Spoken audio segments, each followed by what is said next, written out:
Thank you very much, Pee-wee, and hello again, everybody. A beautiful baseball afternoon. The breeze now, remember, is blowing towards right field. It should help the left-handed batter. Jim Lonborg, Lonborg, just 24 years old, and this fella's arrived in a hurry. Lonborg, tall and rangy, nice, easy, fluid pitching motion. A Southern California boy. This is his third season with the Red Sox. He started in professional baseball only 3 years ago at Winston-Salem. He won 6 and he lost 2 there. At Seattle, part of that season, he won 5 and lost 7. Then with the Red Sox, in 65, he won 9, lost 17. Last year, he was a 500 pitcher at 10 and 10, and this year he blossomed into one of the best pitchers in the American League. In fact, he paced all pitchers with a 22 victory total, losing only 9. There goes Elston Howard's throw down to second base, and we're all set to go. Here comes Lou Brock. Brock, who had 4 out of 4 yesterday, stole 2 bases, scored both runs, was on base 5 times in a row.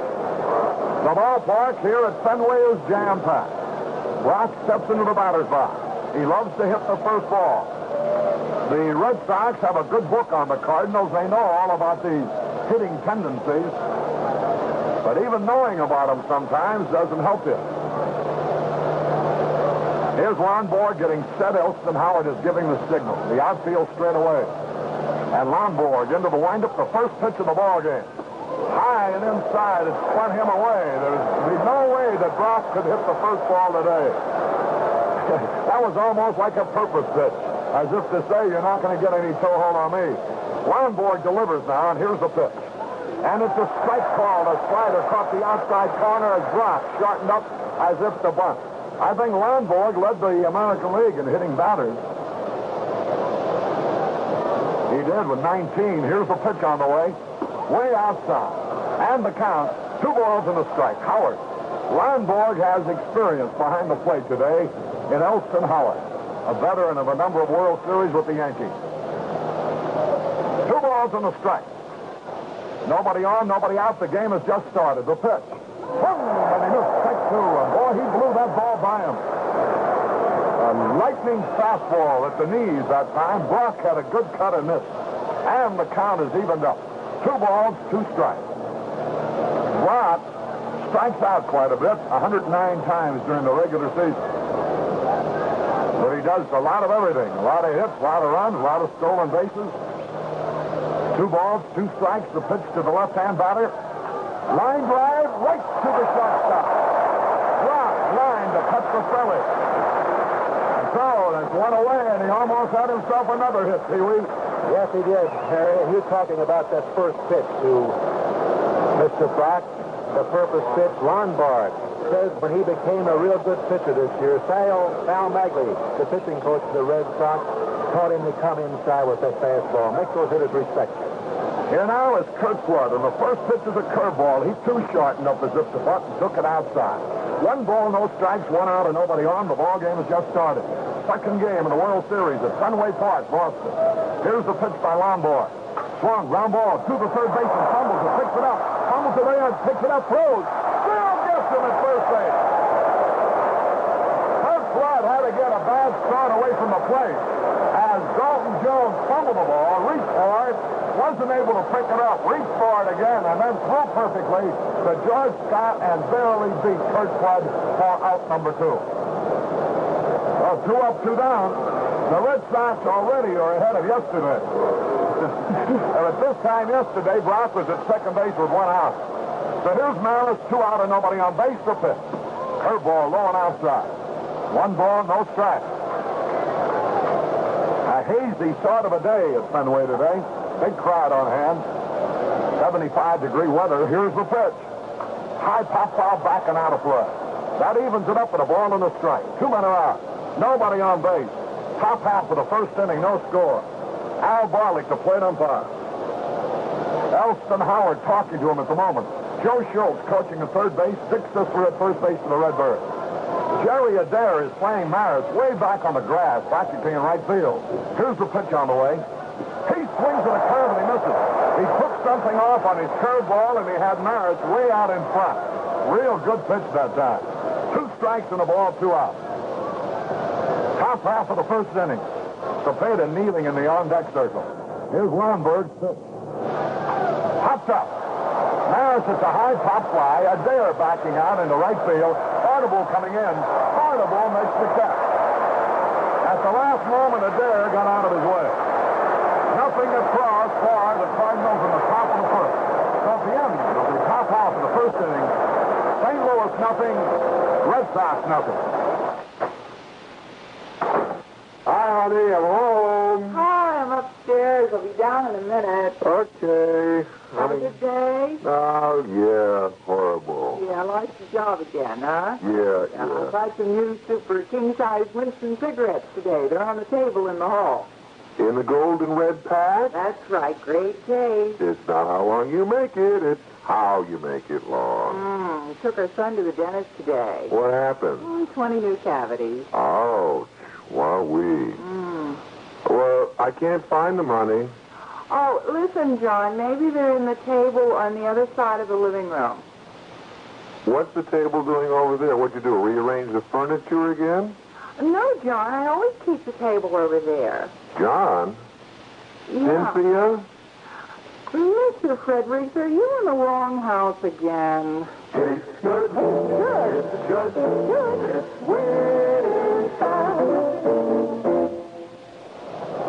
This is Harry Caray with Pee Wee Reese from Fenway Park, Boston. We go into the bottom half of the first inning, no score. The Cardinals went down in order in their innings. You know, Lonborg went to Stanford University, obtained a BA degree in biology, and I must say he dissected the Cardinal hitters in that first inning pretty well. Here's Tartable, left-handed hitter. The first pitch he bunts down the third base line, foul. 1 strike and no ball. Nobody on and nobody out. We go into the bottom half of the first inning. Leadoff man Jose Tartable, who hit .223 during the regular season. He used to be with Kansas City. He had no homers, 10 RBIs. Very fast. He's from Cuba. Straddles that plate waiting. Now the pitch. Hughes throws a fastball foul tip. Tartable, 29 years old, 165-pounder. Stands 5'11", a little fellow, looks smaller than that. 2 strikes, no ball. Dick Hughes, without a windup, delivers. Fastball, low and outside. 2 strikes and a ball. I understand the Red Sox scouting report on Hughes indicated just an average fastball. Here's the pitch. Hung on, high pop fly, right field. Roger Maris coming in a few feet, under the ball, waiting. He's got it, 1 gone. Tartable fly to Maris and right. I was going to say, Pee Wee, that if that's so, the Red Sox might be surprised a little bit because this fellow's got better than an average fastball. I would think so. And I think another thing we should watch for today, Harry, is that the third baseman, Mike Shannon, I think he has the reputation of not being a real good fielding third baseman. They may try a few bunts and see how he looks down there.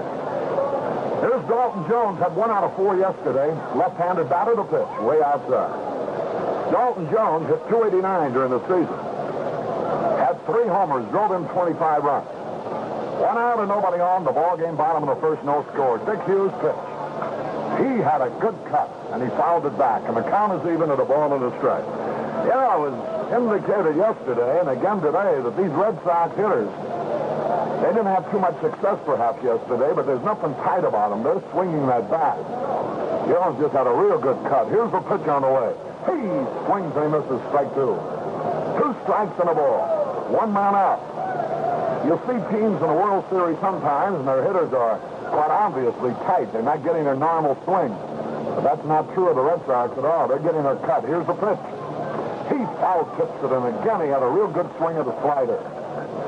In on him. The count, 2 strikes and a ball, 1 out. Nobody on, bottom of the first. Nothing ever changes. Orlando Cepeda always converses with anybody within reach around first base during the regular season, is doing likewise with the umpire today. Here's a pitch low. He's talking with Frank Humon down there. Orlando, a very gregarious, friendly soul, loves to chatter. Reminds you a little bit in that respect of Yogi Berra. 2-2 pitch on the way. Here it is to Jones. He foul-tipped the curveball back. Again, he had a good cut. And the count stays even. Bobby Dorr coaching at first base. Ed Popowski at third base. The outfield for the Cardinals straight away. A beautiful afternoon at Fenway Park, Boston. Second game of the 1967 World Series. Cardinals leading 1-0. Here's the pitch to Jones. Foul back. And the count stays. 2 balls, 2 strikes. I don't know whether that got our colleagues on the television side or not. Kurt Gowdy and Ken Coleman. The foul ball was headed in that direction. Cardinals went down in order in their first inning. First man up here for the Red Sox flied out. Dalton Jones is the batter. 2 balls, 2 strikes on the left-hand hitter. Here's the pitch. He struck him out swinging. He just blew that ball by him. And Dalton Jones goes down swinging. That's 2 out. Listen to the hand for Carl Yastrzemski.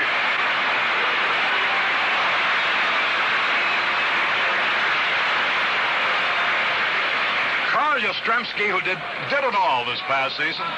Just a tremendously fabulous, perfect ball player. 2 men are out.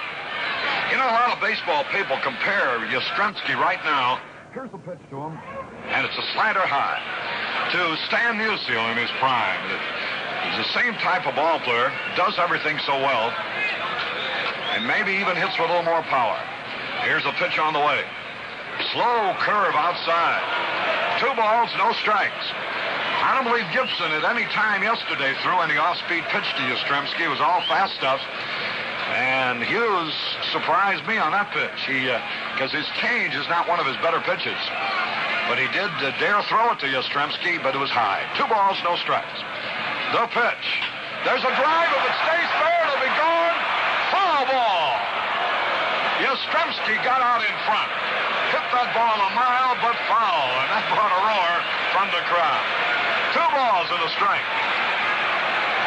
Harry, I don't know what that pitch was, but I don't think you better throw it anymore. Whatever it was, he should throw it away, huh? Pee-wee, here it is now. 2 balls and a strike, low and inside. 3 balls, 1 strike on the left-hand hitter, Yastrzemski. 2 men are out in the bottom of the first, no score. The Cardinals got out in front first yesterday. The Red Sox tied it. The Cardinals then won it in the 7th. Let's see how it'll go today. 3 balls and a strike. 2 out and nobody on. Hughes gets set. Dick was hit for 22 home runs during the National League season. Jim Lonborg, pitching for the Red Sox, was touched for 23 home runs during the regular season. So we're liable to see a long ball or 2 today. 3 balls and a strike on Yastrzemski, who holds that bat high. Here's the pitch. He had a cut and he missed. Did you hear the reaction of the crowd? That's when you've arrived as a star.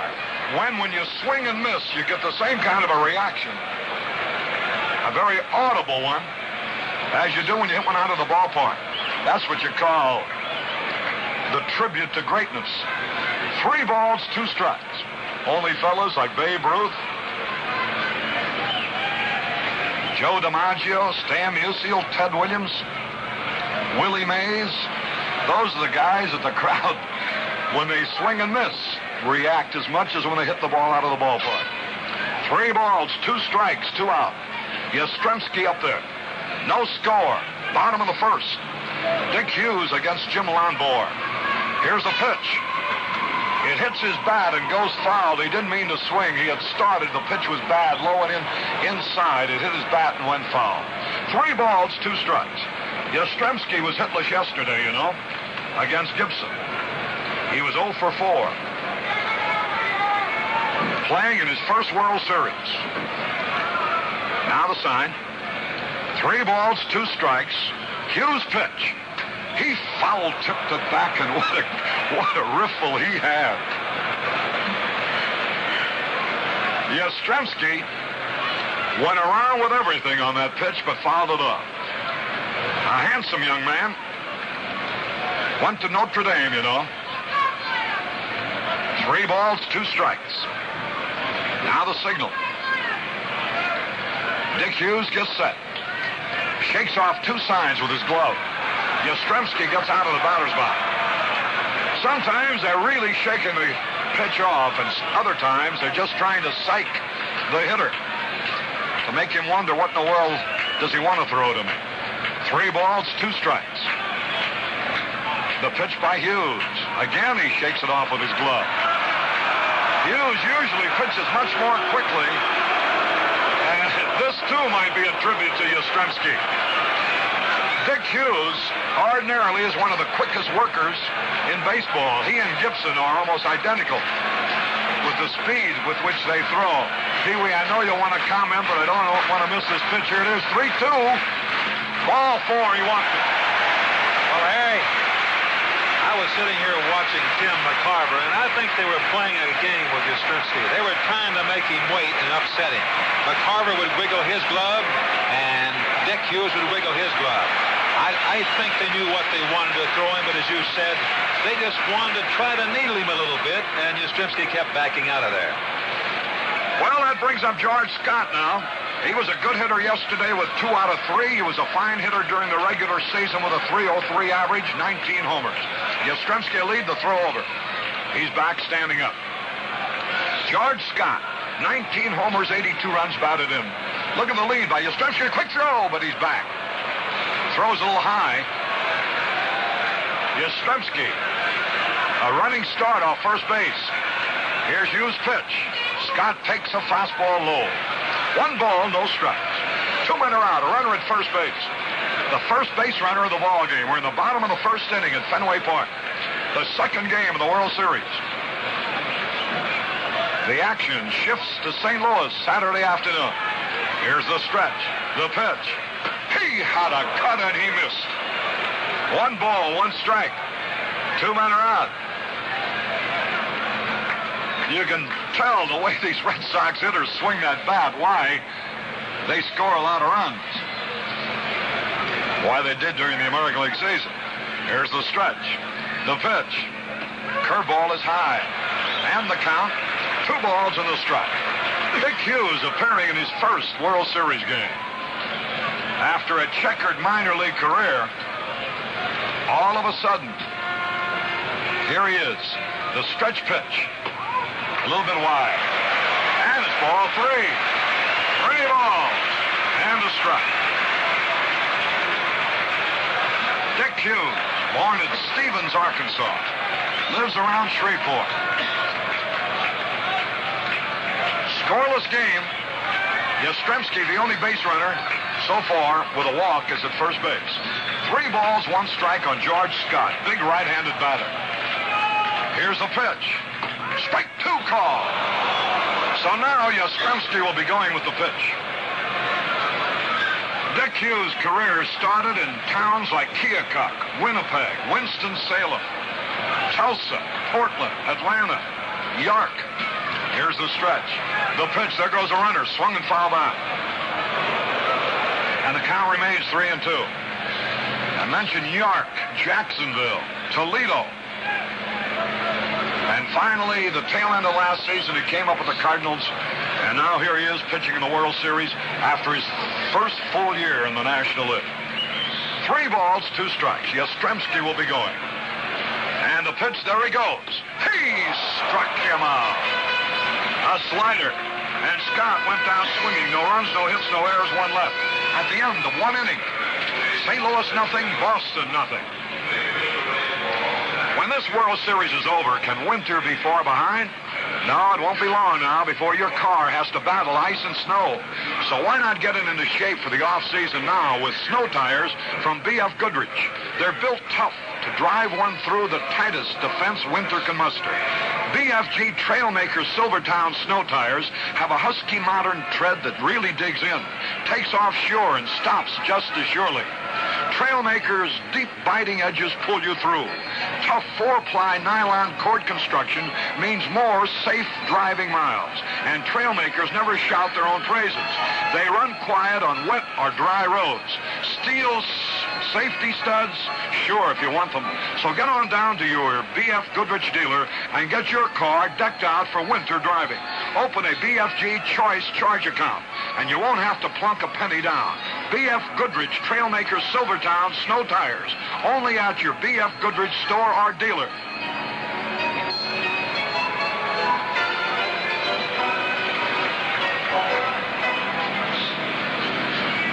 We go into the top of the second. The Red Sox have had the only base runner. With 2 out, Yastrzemski walked, but George Scott fanned on a 3-2 pitch. So Hughes has struck out 2 in his first inning, as did Bob Gibson 2 in his first inning yesterday.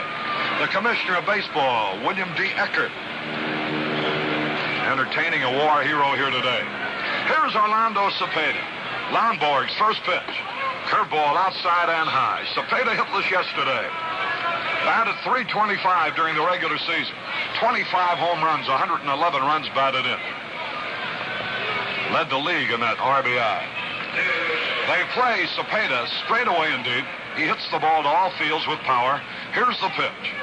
Swung at a fastball and he missed. Lonborg jammed him. That's where pitchers try to pitch Cepeda. But you better have plenty of mustard on that fastball, high and tight. If it isn't a real good fastball, you'll hit it out of sight. 1 ball, 1 strike. Cepeda leading off. Here's the pitch. There's a high pop fly in the left field. Yastrzemski under the ball, and he's got it. Cepeda hit a high, towering but short fly ball to left field. And Yastrzemski caught it handily. That wind, Pee-wee, might be even stronger than we suspect from the way that ball acted. Well, it's a very tough play. The infielders had to really watch the ball, especially around the stands over here. It really comes back in, and you have to stay right with it all the way. Here's Tim McCarver, the pride of Memphis, Tennessee. 1 out and nobody on. McCarver hitless yesterday with nothing out of 3. Lonborg getting set. Into the windup he goes. The pitch on the way to the left-hand hitter. And he started his swing, held up a curveball low. 1 ball, no strikes. McCarver, who never alibis, but just in discussion, was saying that he had difficulty picking the ball up at the plate yesterday, that somehow he just couldn't quite see the ball. 1 ball, no strike. Here's the pitch. And it's high and outside, ball 2. I like this Lonborg's fluid pitching motion. He's really loose out there, and has an effortless way of handling himself. 2 balls, no strikes. 1 out and nobody on. McCarver the hitter. No score. We're in the top of the second with 1 out. The pitch on the way. Ground ball to the first baseman, Scott. He's got it. The pitcher's going to cover. He is out from Scott to Lonborg. You had an example there of McCarver going down the line, probably one of the fastest running catchers in baseball. It's rare when a catcher can run. McCarver has better than average speed, even though he is a catcher. Here's Mike Shannon. He had 2 hits yesterday. Lonborg has retired the first 5 men that he has faced. And there is no score. There's been only 1 base runner. That was Yastrzemski on a walk. Here's the pitch. Shannon started a swing, held up. Curveball caught the corner. And he looks back to talk to Al Barlick. Al Barlick, a dean of National League umpires. Now to wind up the pitch. It's a curve, a dandy. Strike 2, and boy, he snapped one out that time. Lonborg with a good, sharp, overhanded curveball. And he's ahead of Shannon, 2 strikes, no ball. 2 out. Nobody on base. Javier would be next. Lonborg gets set. The pitch on the way. Here it is. Sidearm, swung, bouncing ball to Dalton Jones, but it's foul. Fields it behind the bag on the foul side. There are 2 men out. The Cardinals so far have had no hits and no runs. The Red Sox so far have had no hits and no runs. The Red Sox have had 1 man reach base on a pass. That's the whole story in a nutshell, as it were. On a balmy day at Fenway Park in Boston. There's no way you can have this kind of weather in Boston at this time of the year. All the writers from all over the country. Here's the pitch on the way. Shannon struck him out. Had a cut and missed. Shannon goes down swinging. 1, 2, 3, nothing across.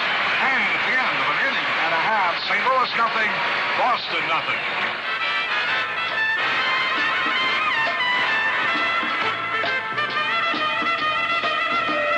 Now Romeo said, Julie, baby, our little compact is a bust.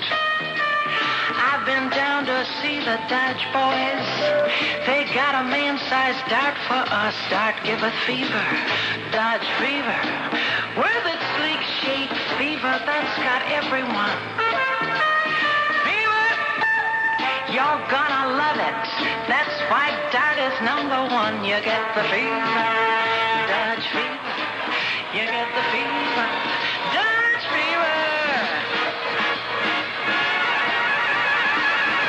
Dodge Dart, America's largest selling 6-passenger compact. See and drive Dart today at your nearby Dodge dealers. And while you're there, pick up your free copy of Joe Garagiola's World Series scorebook at all participating Dodge dealers.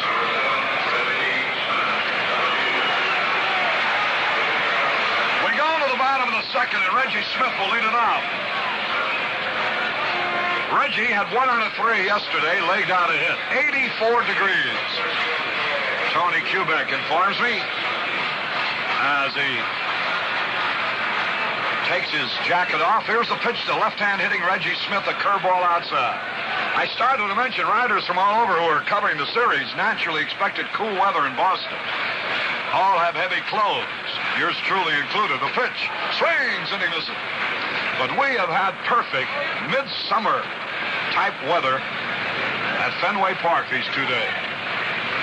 1 ball, 1 strike. Reggie Smith, who hit .246 during the regular season. Left-handed batter with great speed. Dick Hughes is set. The delivery now. He had a cut and he missed. 2 strikes and a ball. Bob Gibson fanned 10 yesterday for the Cardinals. Dick Hughes looks down. He wears glasses. He has his sign. Now the pitch. Here it is. High pop foul coming back. Here's McCarver. Might have a play. He's under the ball. He takes it. Reggie Smith fouls to McCarver. 1 away. And here comes Adair. Jerry Adair. The second baseman. An Oklahoma boy. A basketball star at Oklahoma State under our good friend Hank Iba. Right-handed batter, the pitch. Bouncing ball, Shannon to his right. Foul ball, though.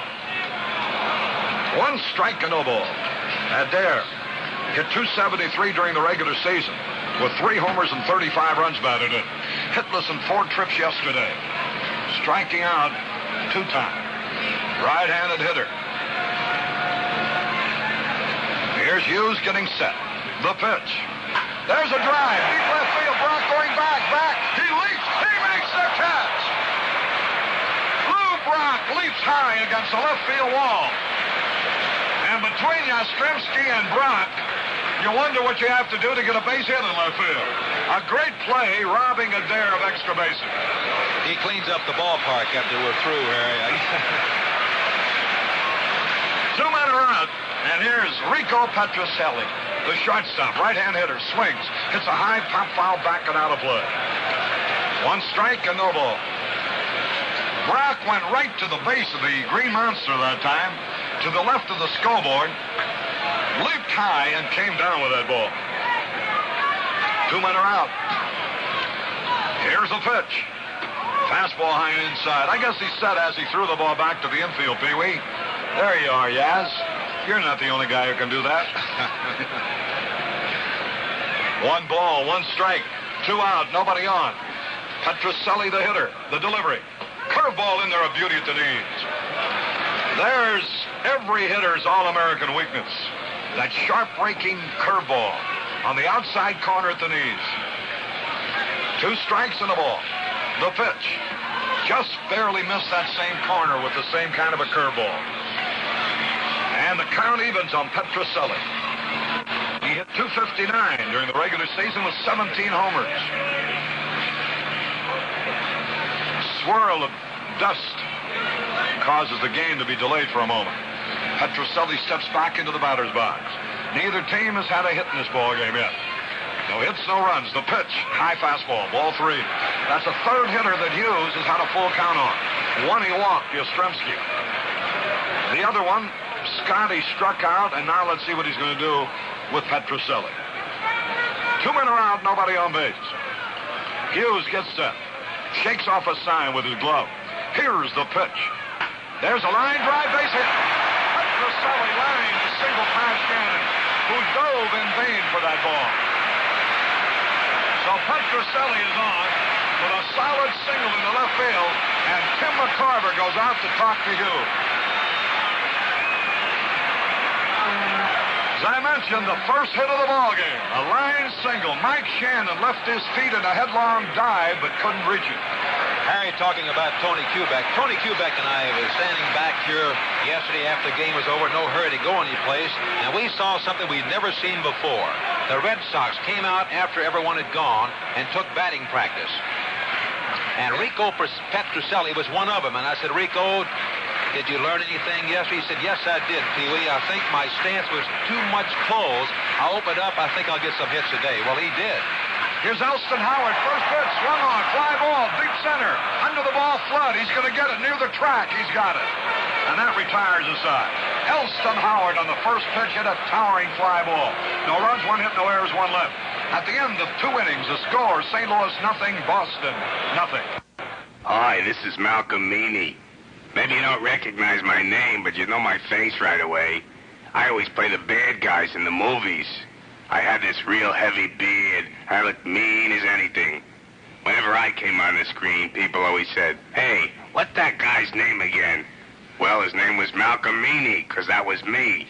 And right now, I, Malcolm Meany, would like to register a complaint against the Gillette Razor Company. They came out with their super stainless blade, the spoiler, and I've been out of work ever since. You see, that blade has a miracle plastic coating on the edge that reduces the pull when you shave. So I tried the spoiler, and I got to like it so much I would shave all the time, and I became clean-shaven. Well, you can't be a bad guy if you're clean-shaven, and I'm not the type to be a good guy. So I've been out of work for a long time. Of course, my private life has picked up. I'm getting a lot of girls. I never got girls before. But where can you take a girl when you've got no money? Well, we're going to the top half of the third inning of this ball game here at Fenway Park. Harry Caray and I'm Pee-wee Reese bringing you the second game of the World Series. No score in this ball game, the top half of the third. Come on in, Harry. All right, here's Julián Javier, who had 2 out of 4 yesterday. Hit .281 during the regular season. Very fast, can hit the ball with power. The windup by Lonborg, and here's the pitch. There's a ground ball to short. Petroselli up. There's the peg. He should get him. He does. Kid's got a green arm. Petroselli throws out Javier. 1 away, and that'll bring up Dal Maxvill. And Jim Lonborg continues to pitch perfectly. He has retired 7 in a row. Here's Maxvill, hitless in 2 tries yesterday, walked twice. Hit .227 during the regular season. 1 man out, nobody on base. We're in the third. No score. The pitch by Lonborg. Here it is. Line drive to Scott. Maxvill line to the first baseman, Scott, and there's 2 away. There have been 2 balls hit rather well. Maxville's that time, and Brock leading off line to Petroselli. So here's Dick Hughes. Now, during the regular season, Hughes likes to bunt a lot. He's a pretty good bunter, and he's not really the softest touch in the world as a hitter for a pitcher. He can sting you here and there. Lonborg has retired 8 men in a row. Here's Dick Hughes. The Boston right-hander has his sign and the pitch. Swings and he fouls it back. 1 strike, no more. Hughes works very quickly, and so does Lonborg. We had a 2-hour, 22-minute ball game yesterday, and the way this one's rolling along, it might be even quicker today. Here's the pitch. And it's a strike 2 call. Over the inside corner, just below the letters. 2 men are out, nobody on base. The outfield plays Hughes very shallow in right. medium in the other two fields. The pitch. He struck him out. Sidearm third. And it's 1-2-3 again. Nothing across. At the end of 2.5 innings, the Cardinals nothing, the Red Sox nothing.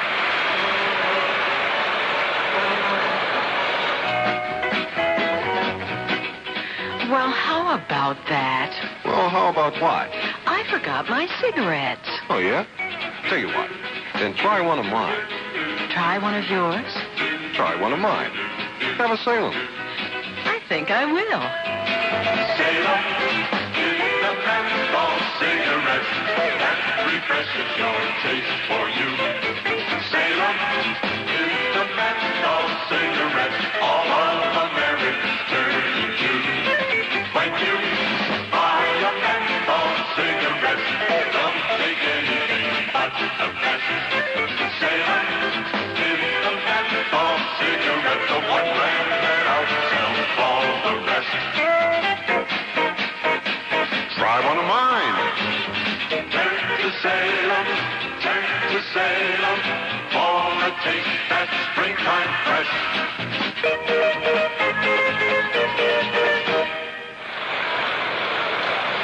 Fenway Park. Harry carrying on Pee Wee Reese. We're bottom half the third inning. No score in this ball game. Jim Lonborg, the pitcher, the first hitter. And he's not a bad hitter either, Harry. Yeah, no, he can swing that bat. He's helped himself on a number of occasions, Pee Wee, and he leads it off here in the third inning. And remember the game that won the pennant for the Red Sox? It was Lonborg who started it all with a safe bunt. He swings and he misses the first pitch, strike one. Shannon, the Cardinal third baseman, is playing even with the bag. One strike, no ball, the pitch. A fastball a little bit low. And the count is even at a ball and a strike. The sun is gone hiding behind a cloud at the moment. One ball, one strike. Here's a pitch by Hughes. He swings and misses a fastball. Strike two. Maris is playing medium right field. Flood shades him over towards right. Brock is far across in left center. Now the signal. Two strikes and a ball on the right-handed batter, the pitch. He struck him out swinging. Lonborg becomes the third strikeout victim for Dick Hughes. And boys, we got a pitching duel going on here today between two young men appearing in their first World Series game. 24-year-old Jim Lonborg, 29-year-old Dick Hughes. Here's Jose Tartabull. Flat out to right his first time up. Good speed, left-handed batter. Shannon plays him shallow, the pitch. It's a curve in there, a strike is called. One strike and no ball. A capacity crowd, of course. You can get it just about 35,000 into this ballpark. And that's about what they have. Now the pitch. And it's a fastball in there, a strike call. Boy, Hughes had a little mustard on that one. Two strikes, no ball. One out, nobody on. Bottom of the third. There's been only one hit in the ball game, a single by Rico Petrocelli, the Red Sox shortstop. Now the pitch. Here it is. Fastball outside. Hughes has been moving the ball around on Tartabull. Jose Tartabull. Tartabull. Now Hughes gets set. Here's the pitch. He struck him out on a change of pace. Tartabull becomes the fourth strikeout victim. And so, here is Dalton Jones coming up. He fanned his first time. There's two out, nobody on. You know, just checking, Pee Wee, Yastrzemski is yet to come to bat with a man on base in this World Series. Each time he was up yesterday, the bases were empty. No, take that back. He came up with a man on in the sixth. Here's a slow curve in there to Dalton Jones for a strike call. Dick Hughes suddenly has gone to off-speed pitches here in the third inning. Two men are out, nobody on base. No score, the pitch. Swung on, high, pop foul. Over near the stands. Cepeda coming over. But it's out of play. Behind the commissioner's box. A few rows back. And so the count, 2 strikes and nothing on Dalton Jones. The Red Sox third baseman. Left-handed batter. Good hitter, this fella. born in Macomb, Mississippi. This is his 4th year in the American League with the Red Sox. Now the sign. Dalton's just 24 years old. Here's the pitch. Fastball, low and outside. Just barely missed that corner. 2 strikes and a ball. Not too much excitement as yet. And the crowd is just sitting back in anticipation, waiting for the explosion from either one side or the other. 2 strikes, 1 ball. Left-hand batter waits the pitch. High pop fly. Right field. Maris coming in near the foul line, under the ball. He's got it to retire the side.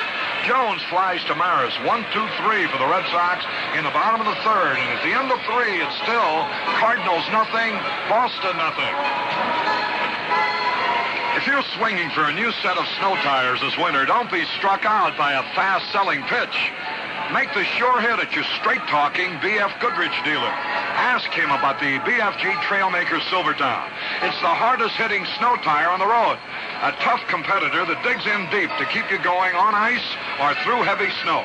It's tough 4-ply nylon cord with a husky tread and the deepest biting edges in the business. Tough inside, tough outside, yet you'll never hear it growl. It rides quiet on wet or dry roads.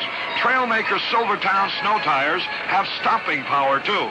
And if the going gets really skittish, you can have your Trailmakers with steel safety studs. There's no money down with a B.F. Goodrich Choice charge account, and installation is free. So make a hit with power-driving B.F. Goodrich Trailmaker Silvertown snow tires. Get them now from your straight-talking B.F. Goodrich dealer. We take 30 seconds for station identification. Your radio has not gone cuckoo. That's merely the sound of Saratoga Vichy and its long-lasting fizz.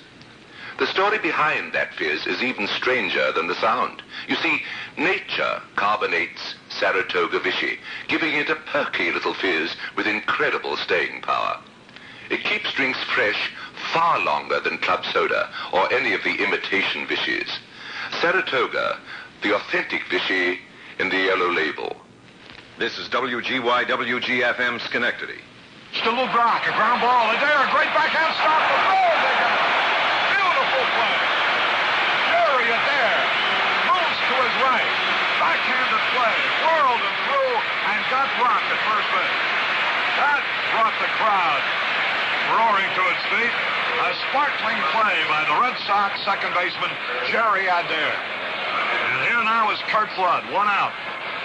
Lonborg hasn't allowed a base runner. The pitch to the right-handed batter. Curveball outside, he's shortened a bunt.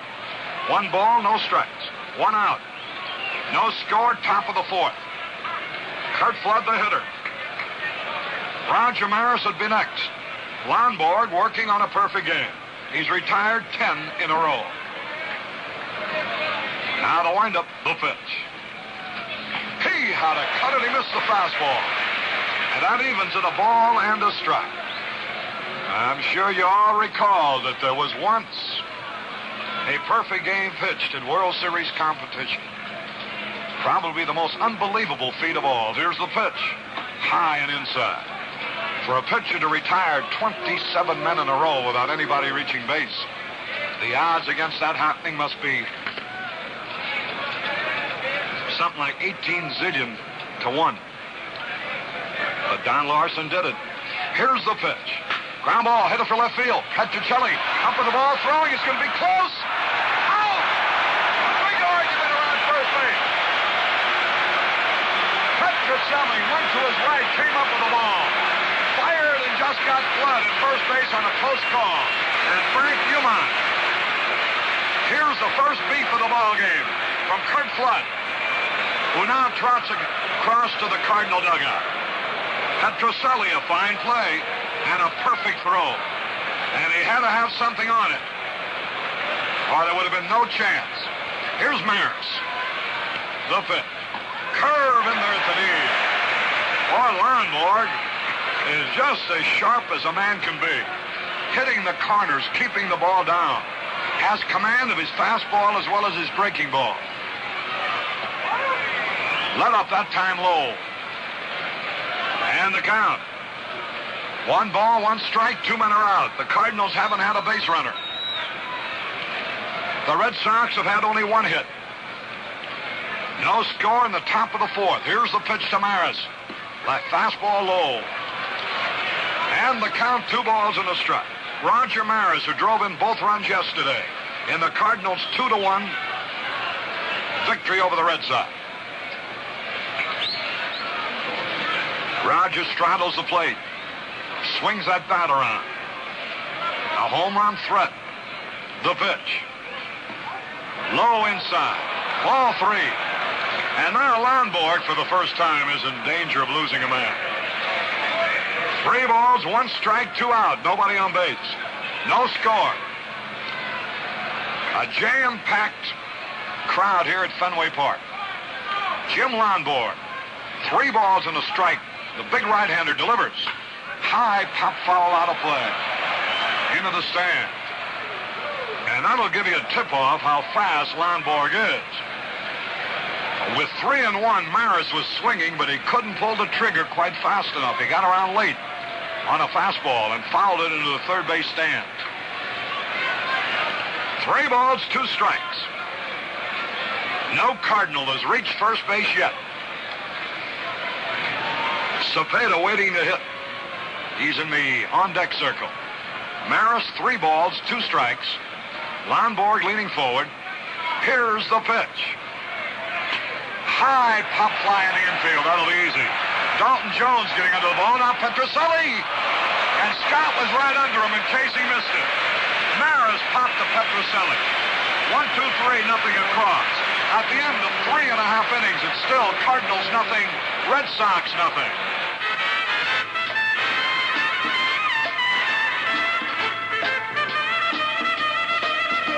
Now Cleopatra said to Tony, this barge we're driving is all wet. Let's go down and see the Dodge boys and trade it for a core and let you get the fever. Dodge fever. When you see it, fever from the swing and style.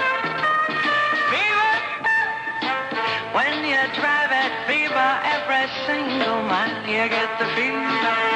Dodge fever. You get the fever. Dodge fever. 1968 Coronet, a sporty way to cure Dodge fever. Style lively, moves out, and rides easy, all for a low price. See it at your Dodge dealers today. And don't forget to pick up your free copy of the Joe Garagiola World Series scorebook at participating dealers.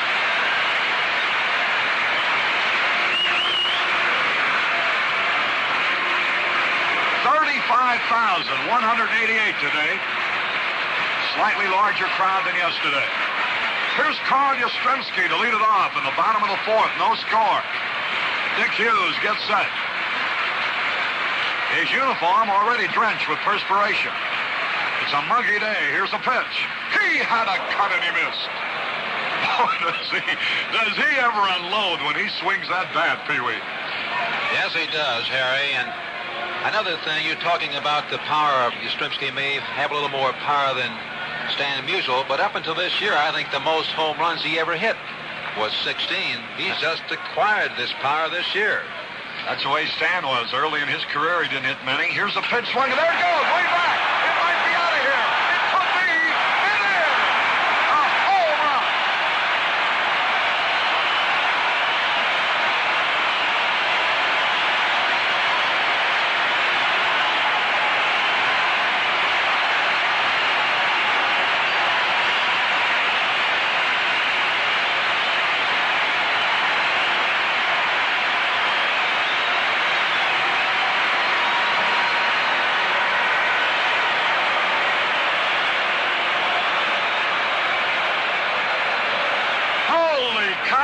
Pop that ball out of here. Yastrzemski, a line drive. Here's Scott.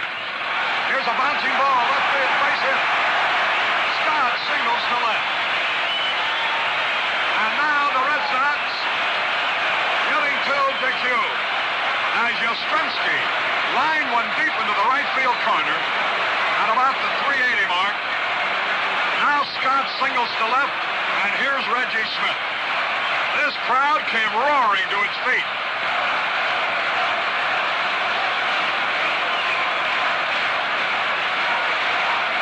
Yastrzemski has put the Red Sox on the scoreboard in the World Series, just as he did so many times during the regular season.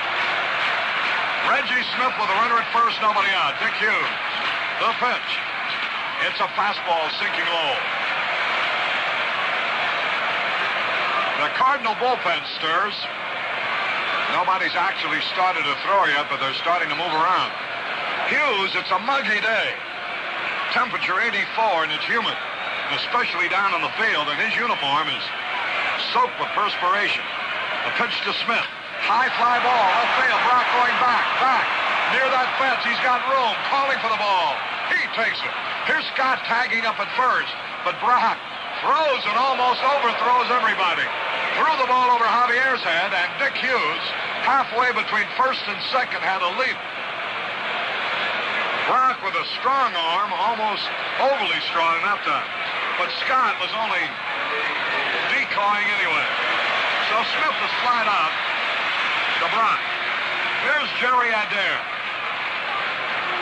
He was robbed of an extra base hit on a leaping catch by Brock in the second inning.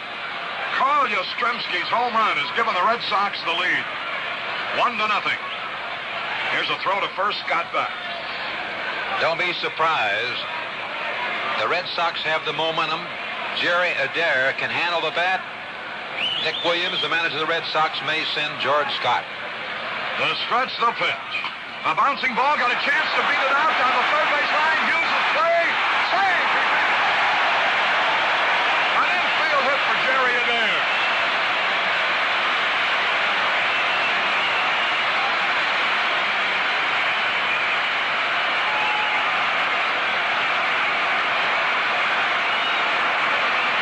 So the Red Sox have runners at first and second. Adair, top one. Down the third base line, Hughes made quite an effort. Running over towards the line, picking the ball up on the run. Running away from first base. He had a leap in the air and throw in the other direction. Pulls Cepeda off the bat. Here's Petroselli.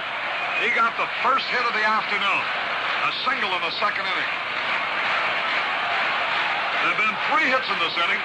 1 run, a leadoff homer by Yastrzemski. The score 1-0 Boston. Here's the stretch. The pitch. Petroselli takes a curve at the knee. Larry Jaster, a left-hander for the Cardinals in the bullpen, and Jack LeMahieu, who used to be a member of the Red Sox, pitched for them for 2 years, is out in the bullpen. Runners at first and second with 1 out. Petroselli the batter. Yastrzemski led off the inning with a homer. Here's the pitch.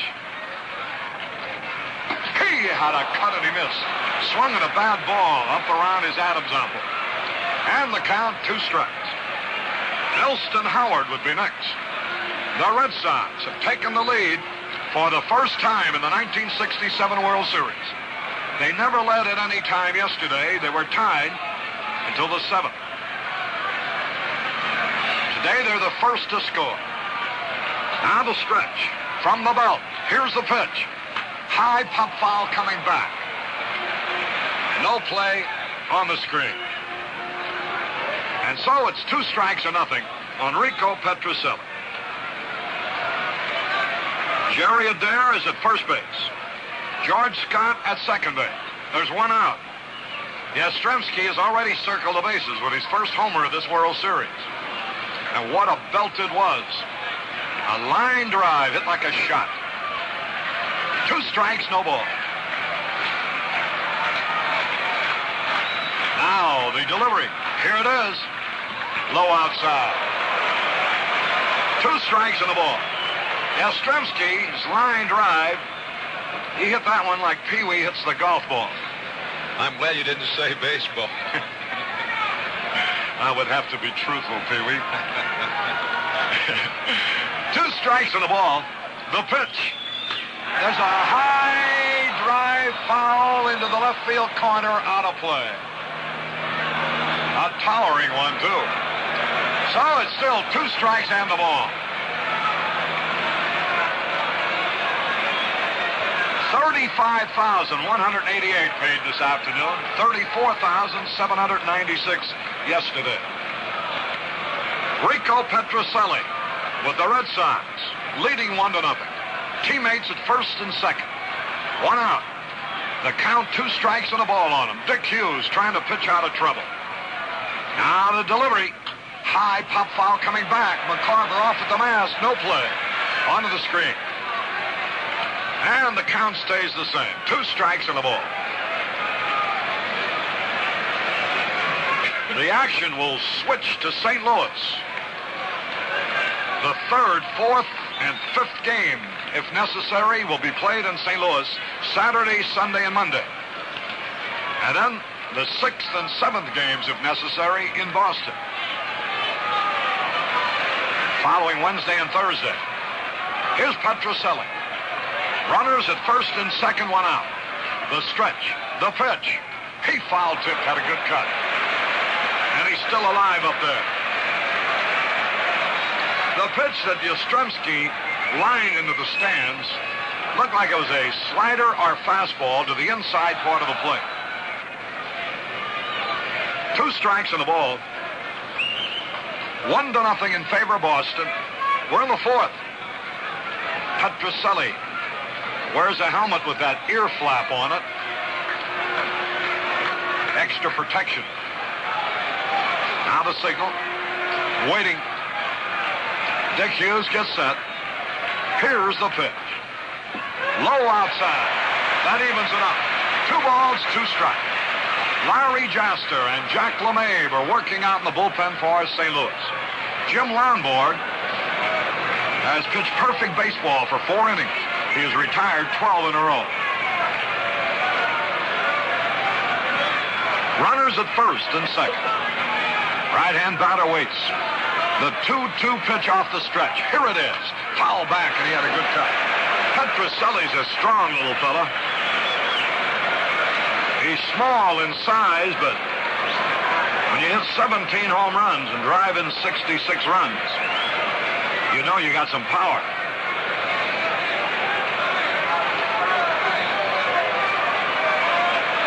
Rico Petrocelli straddles the plate. Chokes up about an inch on the bat. 2 balls, 2 strikes. Hughes pitch. And here it is. He struck him out swinging. Chased a bad ball high and inside. And that's the 5th strikeout for Hughes. And here's Elston Howard.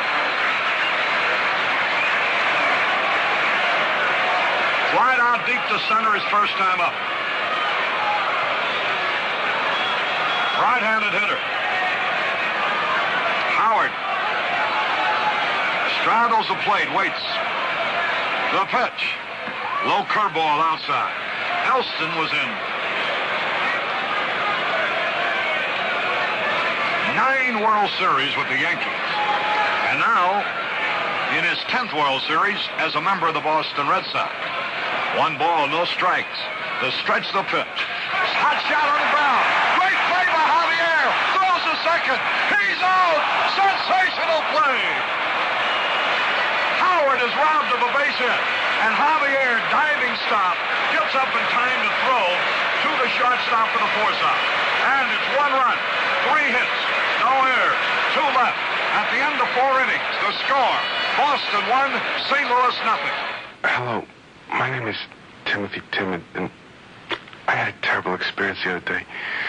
I went in to buy a pack of Gillette Super Stainless blades with the miracle plastic coating on the edge. So I asked the man for Gillette Super Stainless, and he said, they call it the spoiler. I spent all that money to call it the spoiler. Why don't you ask for the spoiler? Why do you come in here and ask for Gillette Super Stainless? Did he scare me? I don't know whether to ask for the spoiler or to go to another store from now on. And then, while you're at it, why not try a can of new Gillette Foamy Shaving Cream? You know, Gillette packs a mountain of smooth shaving comfort into every can of new Gillette Foamy. You get billows of creamy, rich, foamy lather that really soaks deep down into your beard. Keeps it soft and moist right through your shave. So for a shave as close as this year's American League pennant race, remember, nobody makes a lather like foamy. So moist, so rich, so creamy. Nobody makes a lather like Gillette. Well, boys, we had perhaps one of the greatest plays ever pulled off in World Series competition. With runners at first and second, Elston Howard hit what seemed a sure single to center. Javier reached the ball diving on the grass in short center, and while on his knee, threw just in time to Maxvill for the force out, Pee-wee. One of the finest plays I've ever seen, and I didn't think he had a chance to get the ball in the only way he did. I just thought he may be able to knock it down, but after he came up with the ball, he still threw the man out. Here's Cepeda leading off for the Cardinals in the top of the fifth. First pitch in there, strike call. The Red Sox have one run, and the way Lonborg is pitching, it could be enough. The Cardinals haven't had a base runner yet. We're in the top of the fifth. Pitch to Cepeda, swung. Bouncing ball to Dalton Jones. He's got it. He throws to first in time. Cepeda is 0 for 6 now in this World Series. One out, and here's McCarver. And that is 13 men in a row retired by Lonborg. McCarver looking for his first hit of the series. One out, we're in the fifth. 1-0 in favor of the Red Sox. A remarkable play by Julián Javier, the Cardinals second baseman, prevented the Red Sox from maybe breaking the game wide open. McCarver waits. Here's the windup and the fifth. Curveball, strike, caught the corner. One strike and no ball. Lonborg is fan 2. He hasn't allowed a man to reach base.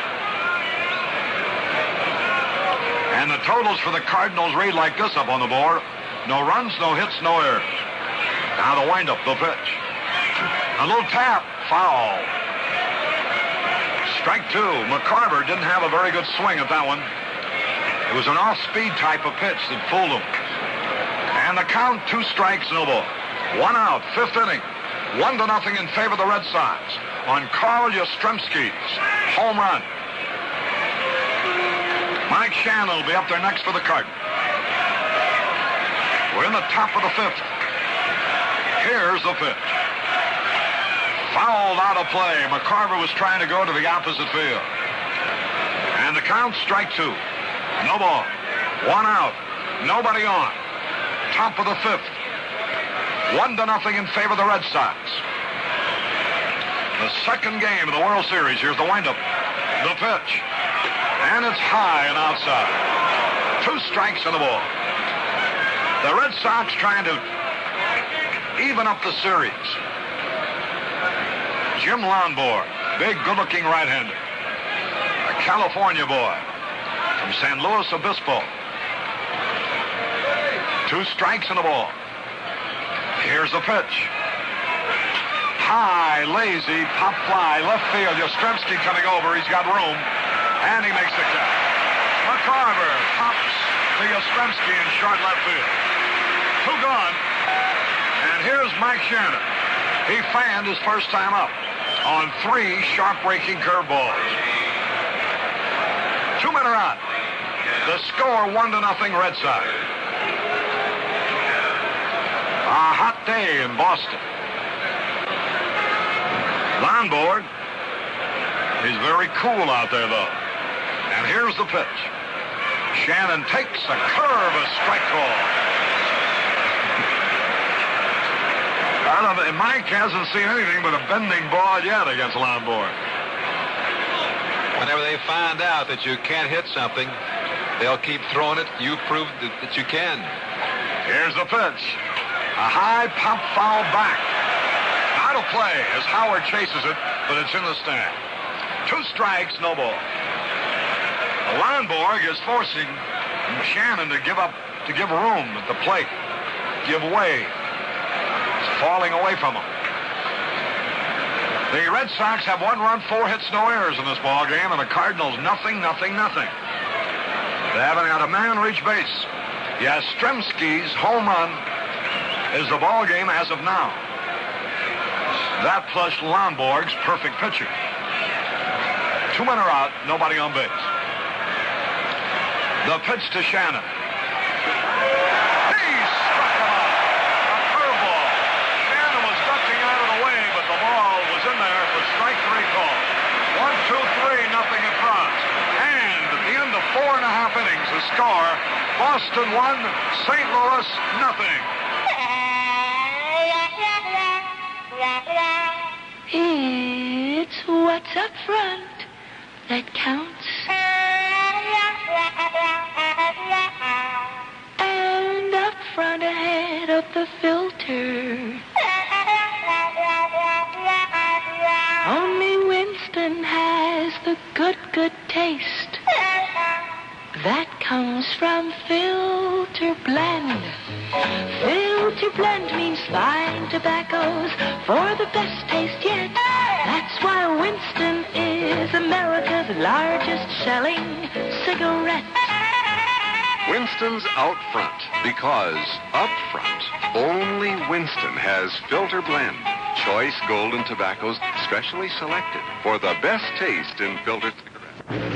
Lonborg's bat went sailing out of his hands as he swung and missed strike 1. Bottom of the 5th, 1-0 Red Sox. Hughes pitch. High pop fly. Javier backing out. Maris coming in. Roger takes it for the out. Lonborg pops to Maris. 1 out, and here's Jose Tartabull. The right fielder, he's nothing out of 2 so far. A little fella who can run, likes to bunt, and slash that ball to various fields. He's up there with 1 out and nobody on base in the bottom of the 5th. 1-0 the Red Sox on Carl Yastrzemski's home run. We don't mean to be redundant, but we realize many people. Here's a pitch swung. Pop foul back out of play onto the roof just above us here. We realize many people at this hour in various parts of the country are perhaps moving in and out of offices, and the score is always of paramount interest. Here's the pitch. Fastball a little bit outside. Jim Lonborg has retired the first 15 men in a row who have faced him. 1 ball, 1 strike. Dick Hughes pitch. There's a fly ball, deep center field. Flood back. He's got room, he's waiting. It'll be an easy out, he takes it. Tartabull flies to Flood. 2 men up, 2 men down. Boy, the action is fast today, Pee-wee. Well, both of these fellows, Dick Hughes and Jim Lonborg, neither one of them takes too much time, and I think that's the way a pitcher should work. Well, they've both been very successful, so it certainly doesn't hurt them. Here's Dalton Jones. The first pitch is outside. Jones is 0 for 2 in this game, had 1 out of 4 yesterday. 2 men are out, nobody on base. The ball game in the 5th. 1-0. Maybe the Red Sox. The pitch swung, ground ball. Cepeda up nicely. Pitcher covers the toss. He's got it. 1, 2, 3. A good play. Cepeda to Hughes. Nothing across for the Cardinals, for the Red Sox in the bottom of the 5th. And now at the end of 5, the score remains Boston 1, St. Louis nothing. The guy who can come in off the bench and pinch hit for real power, well, he's the kind of insurance every likes to have. We mention this because all you grandstand managers are going to need some pinch-hitting power real soon. What with winter just around the corner, you'll probably be changing the lineup on your car and calling in a set of new snow tires. So why not get yourself the toughest pinch hitters in the entire Winter League? B.F. Goodrich Trailmaker Silvertown Snow Tires. They'll come in cold and hit for power through the heaviest snow. They'll come right down to grips with ice, take off smooth in the most skittish places. They're built with new customized nylon cord, so they can take B.F. Goodrich Trailmaker Silvertown Snow Tires only at your B.F. Goodrich store or dealer. We pause 30 seconds for station identification. The kind of ginger that goes into Saratoga ginger ale. Why? To make a ginger ale that's different. One you can drink by itself, as well as a mixer. Take a sip, and it's mellow, gingery, without nothing at you. Even the bubbles are different. high-spirited, but long-lasting, and never overwhelming. The people who make Saratoga Vichy just can't bear to make a ginger ale like everybody else. This is WGYWG-FM Schenectady. The first 5 innings of this ball game are now history. And the Red Sox have 1 run, 4 hits, no errors. The Cardinals, no runs, no hits, no errors. And what is even more important, Jim Lonborg has a perfect game. As we go into the top of the 6th, he has retired 15 men in a row. Julián Javier will be leading it off for the Cardinals. And now moving in to tell you all about it is the former great shortstop of the Brooklyn Dodgers, Curt Gowdy's partner on the Game of the Week telecast, and our own good friend, and the man we're happy to be teamed with here on this broadcast, none other than the Louisville Colonel, Pee Wee Reese. Thank you very much, Harry, and a fine job. Yes, sir, Jim Lonborg, the big, tall right-hander for the Boston Red Sox. He's found a way to stop these Cardinals from running. Yes, sir? Just had letting one reach base. As Harry told you, he has retired 15 men in a row. Julián Javier, the first man to face him here in this first half of the 6th inning. Lonborg kicks that big left leg of his up in the air. Curveball, and he has it dandy today. Call strike 1. Lonborg. He takes that familiar pose on the mound every time. His feet close together. Kind of scoots over a little bit. Real good sinker. He gets ahead of you, he'll come sidearm by the way of third base with that curveball. And he has a dandy, as the Cardinals have found out today. This will be the 2nd time around for the Cardinals in this ball game.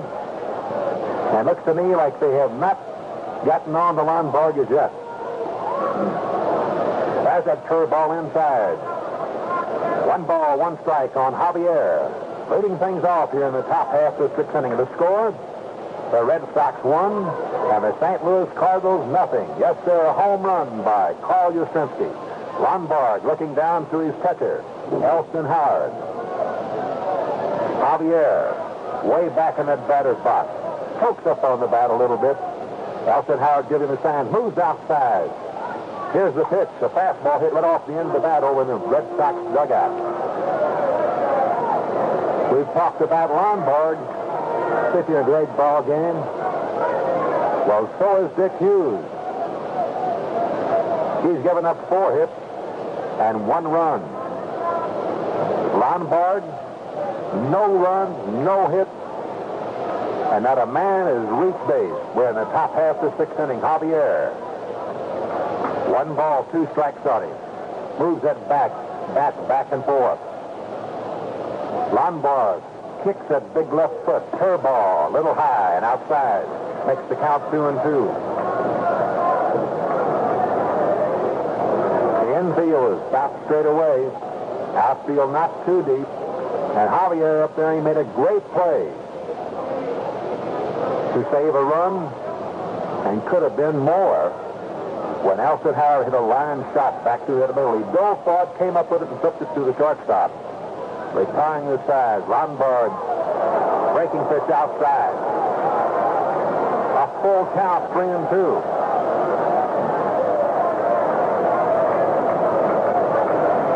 The wind is blowing out to right center. Lonborg taking a little time. Pee-wee, I believe this is only about the 2nd and 3rd hitter that he's had a long count on. I was thinking maybe it could have been the first. There's a little lazy fly in the right field. Jose Cardinal could have no trouble with it, and he doesn't. Looks like Javier was fooled on that ball. Lonborg on the 3-2 pitch, I believe he sidearm curved him. Javier did not have a good cut. That brings up Dal Maxvill, the shortstop. Maxvill wound out to George Scott, his first time up. Lonborg quickly.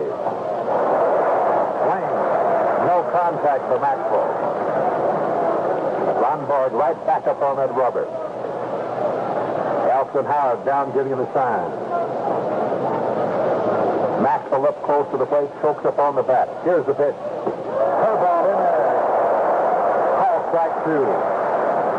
And both of these fellows can pop that catcher's mitt. It's one away. 2 strikes on Dal Maxvill. Now Lonborg is standing straight up. This side on curveball. Look out. Well, they say that Dal Maxvill, the pitching coach for the Red Sox, taught this fellow to be a little vicious. And by vicious, I mean not try to really hurt a batter, just to come inside. Keep that hitter honest. If you ever have a chance to see Lonborg, he's a big, handsome-looking fellow. As the pitch is high and outside. Ball 2. And he doesn't look mean. Now, when we used to see that Maxvill pitch for the Giants, he needed a shave and he looked rough. And we get on that mound, he was rough. Lonborg does not look rough. You better believe he is. He won 22 games this year. Maxvill hits one back through the middle. Chester Sully cuts over in front of it. Oh, it's a drive shot.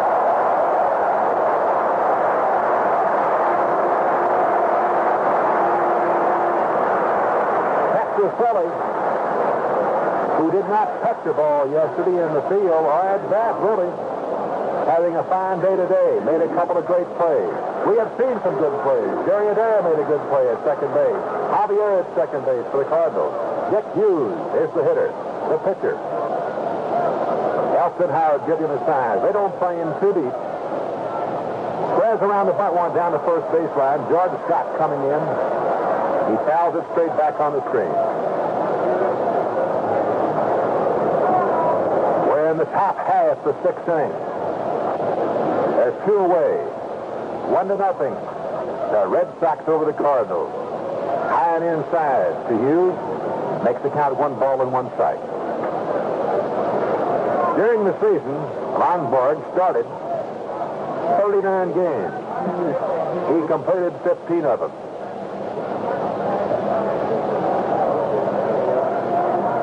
A 1-1 pitch to Hughes. A fastball.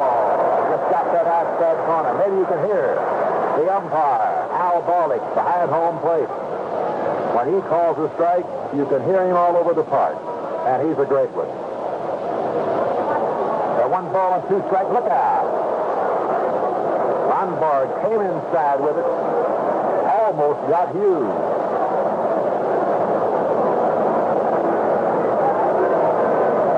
As Harry told you, Lonborg led the majors in hit batsmen this season with 19. 2 balls, 2 strikes on Dick Hughes. Lonborg gave it a sign from Elson Howard. Moves outside. Fastball too high. And it's a full count on the pitcher. Dick Hughes. 2 away.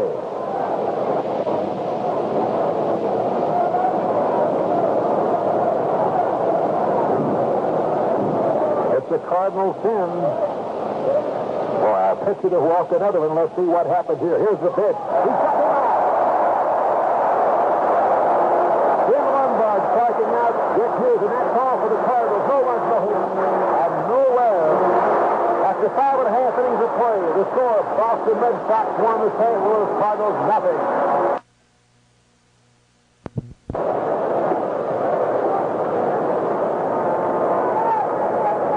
Some ball game, Pee Wee. And man, you got to start thinking now in terms of that perfect game. He has retired. Lonborg has retired 18 in a row, and here's the guy stepping up there who led off the 4th inning with a home run, which represents the difference in this 1-0 ball game. Boston leading, referring to Carl Yastrzemski. Yes, sir. Bob Gibson. Shut out Carl Yastrzemski yesterday. The Red Sox got beat. Today he hit a home run and a line drive in that right field seat. The first pitch to Yastrzemski is inside, ball 1. Dick Hughes, who has done a fine job for the Cardinals, but trails in this game by a score of 1-0 as he ran up against the toughie. There's a slow curveball in there for call strike 1.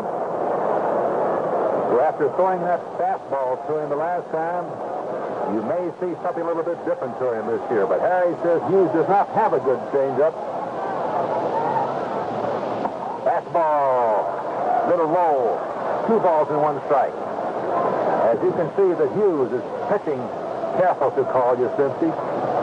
Yastrzemski stands back in that batter's box. Holds his hands high. Pokes up on the bat just a little bit. He has a closed stance. Dick Hughes looking down to his catcher, Tim McCarver. Fastball right outside where McCarver was holding that glove. And the count, 2 balls and 2 strikes. There's no one away. We're in the bottom half of the 6th inning. And quite a ball game here today as Jim Lonborg for the Red Sox have retired 18 men in a row. Hughes taking a little time. His uniform is soaking wet. Yastrzemski fouls it back. And the count remains 2-2. They play straight away on Yastrzemski and deep. Yastrzemski used to hit a lot to left field. This year he's decided to pull. And it's paid off. Hit 43 home runs. There's a ball fouled off to left. As Hughes trying to sneak that pitch by. The sun has gone in. It's overcast here at Fenway Park. It's kind of muggy. In fact, it's almost hot. 84 degrees.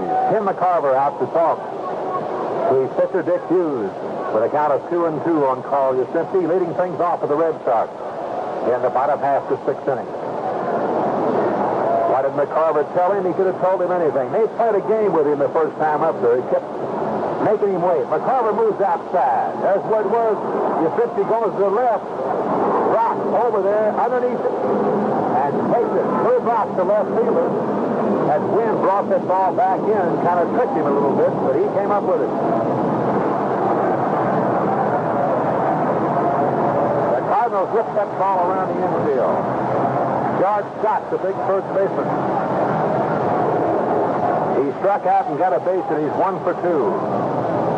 He has one of the 4 hits off Dick Hughes. Scott stands way back in that box. He really takes the ripple. Starts, checks his swing, holds up. Outside, ball 1. They call him Taters, because that's what George Scott calls a home run. Curveball, outside.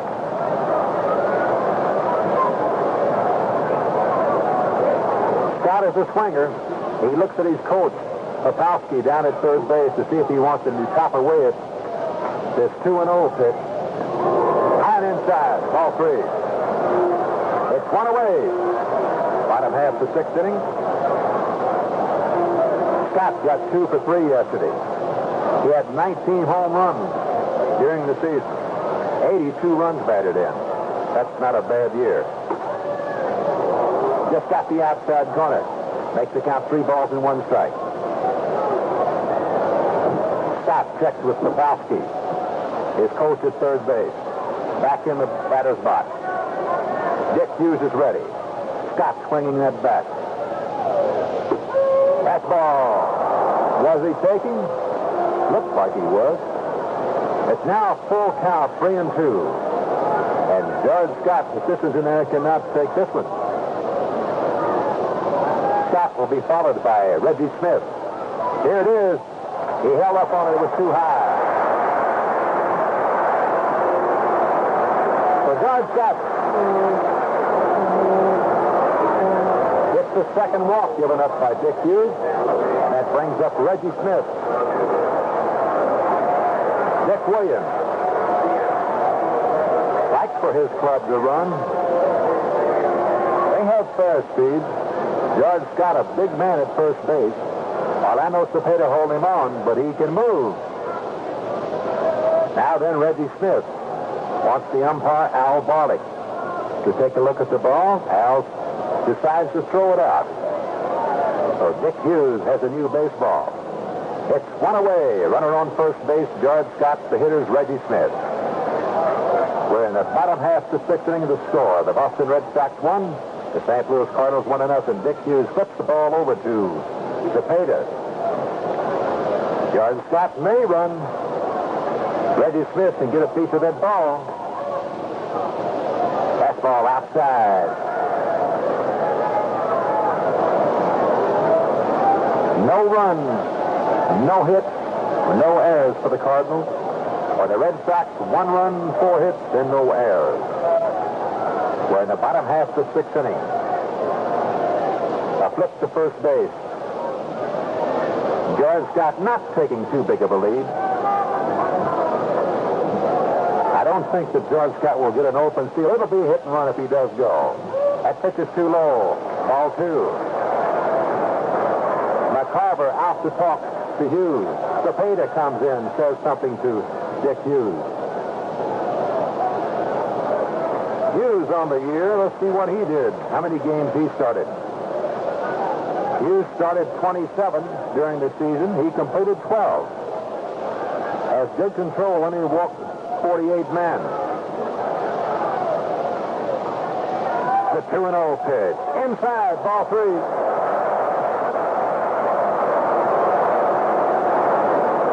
We have a little action in the Cardinal bullpen. It's Willis.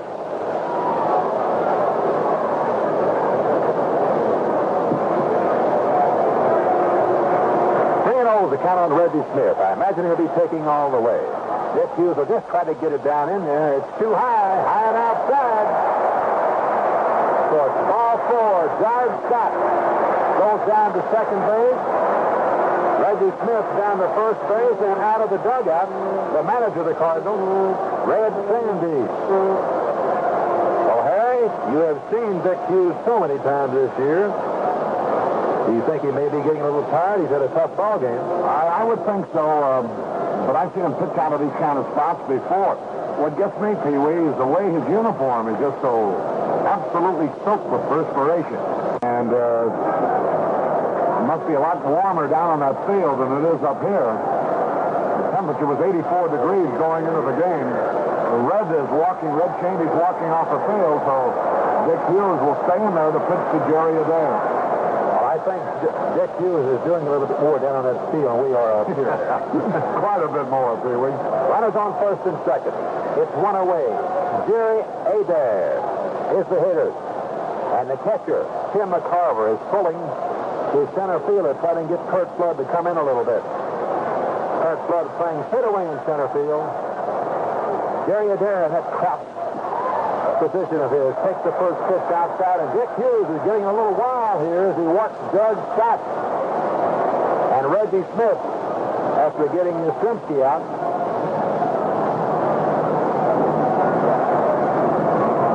Dick Hughes taking a little more time now. McCarver moves outside his catcher. The pitch. Ball hit to the third baseman, Shannon. He boots the ball. He doesn't get anyone.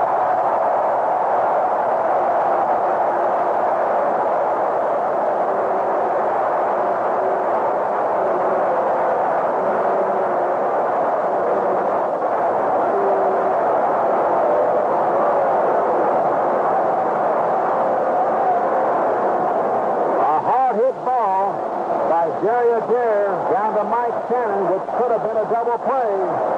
But Shannon could not find the handle. Everybody's safe. And Mike Shannon will get an error on that hard hit ball there, Adair. We have George Scott on at third, Reggie Smith on at second base. Adair on at first, and it looks to me like it's going to be all for Dick Hughes as Red Sandy comes out of that dugout. And Harry told me that Browse is warming up down there. Browse is the starting pitcher. What about this Willis? He has a good sinker. He's in his rookie year. Like Hughes, his first year in the major leagues, he did a tremendous job. Appeared in 64 games for the Cardinals. He has a good curveball. Primarily, though, it's his sinking fastball that he depends on. It's a tough play that time on for Hughes. Adair hit the ball sharply, but at Shannon. And after fumbling the ball, he had lost his chance for a double play. He might still have had a play at first base on a dare, but he was in no position upon picking the ball up to throw, and so he had to hold it. And so it's going to be Ron Willis coming in, and we're going to pause 30 seconds here for station identification. During a giant reach of KNBR AM and FM San Francisco, hear all of the San Francisco Warrior games on KNBR Radio 68. The man at the gas pump doesn't always remember to ask you if your wiper blades have gone dead and can't stop streaking your windshield. So if they are streakers, remind him to show you a pair of fresh, new Anco anti-wind lift blades or refills. He can slip them on in seconds, and you're ready for any storm. Anco by Anderson. It's high time to enjoy the richly satisfying flavor of an ice-cold Hires root beer. If it's taste you want, it's high time for Hires. This is Harry Caray with Pee Wee Reese. We're in the bottom half of the sixth inning. The Red Sox now have a chance to break this game open.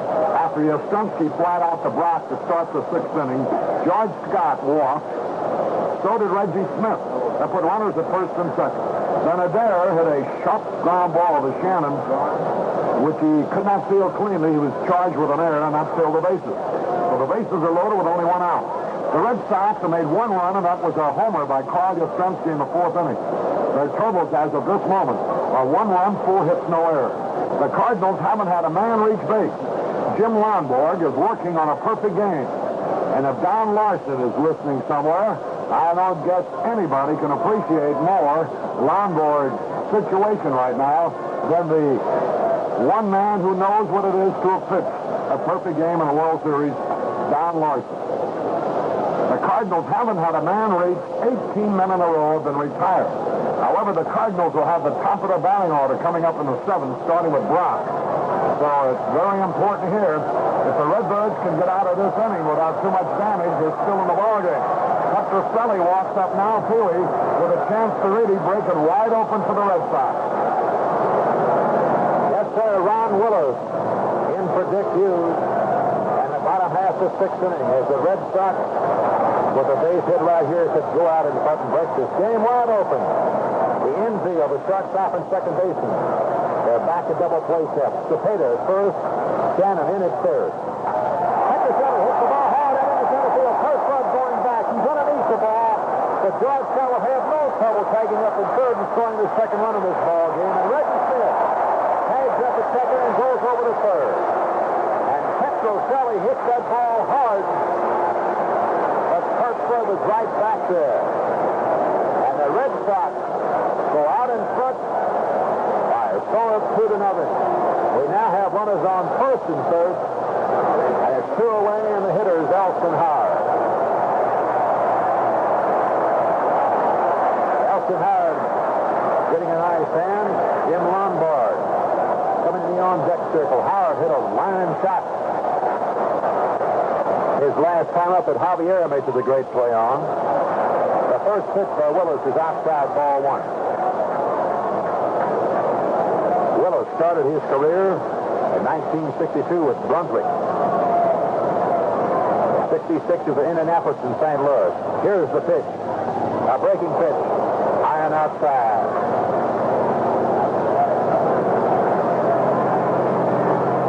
One ball, one strike.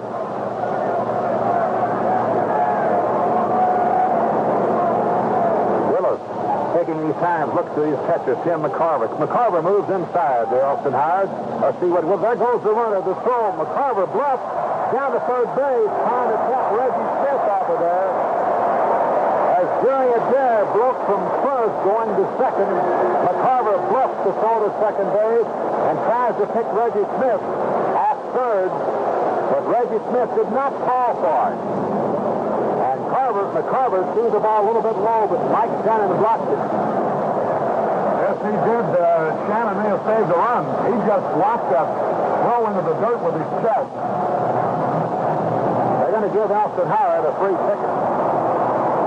Pitch to Jim Lonborg, the pitcher. And you can hardly blame him for that. Looks like we could get a little rain here at Fenway Park. I certainly hope not. Jim Lonborg.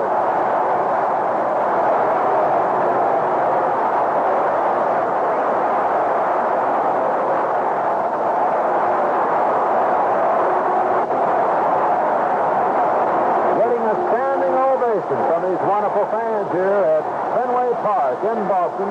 It's 2 away. The bases are loaded. Ron Willis. Fastball. Look out.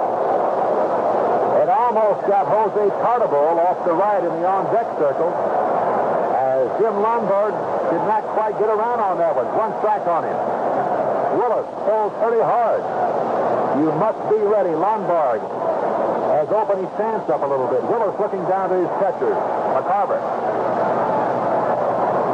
Here's the pitch. Curveball, and they go in there. Call strike 2.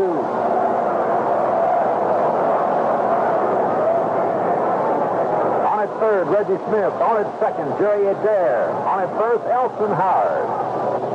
The hitter, Jim Lonborg, the big pitcher who's done such a terrific job here today. He has retired 18 men in a row. He lost his bat, and that's all for Lonborg, and that's all for the Red Sox here in the bottom half of the 6th inning. 1 run, no hits, 1 error, and 3 men left on base. So the score after 6 complete innings, the Boston Red Sox 2 and the St. Louis Cardinals nothing. Once again, we're happy to present the... This is Harry Caray with Pee Wee Reese at Fenway Park. They've turned the lights on. Skies have darkened considerably, and the lights have been turned on now. The Cardinals going into the top of the 7th have yet to put a man on base.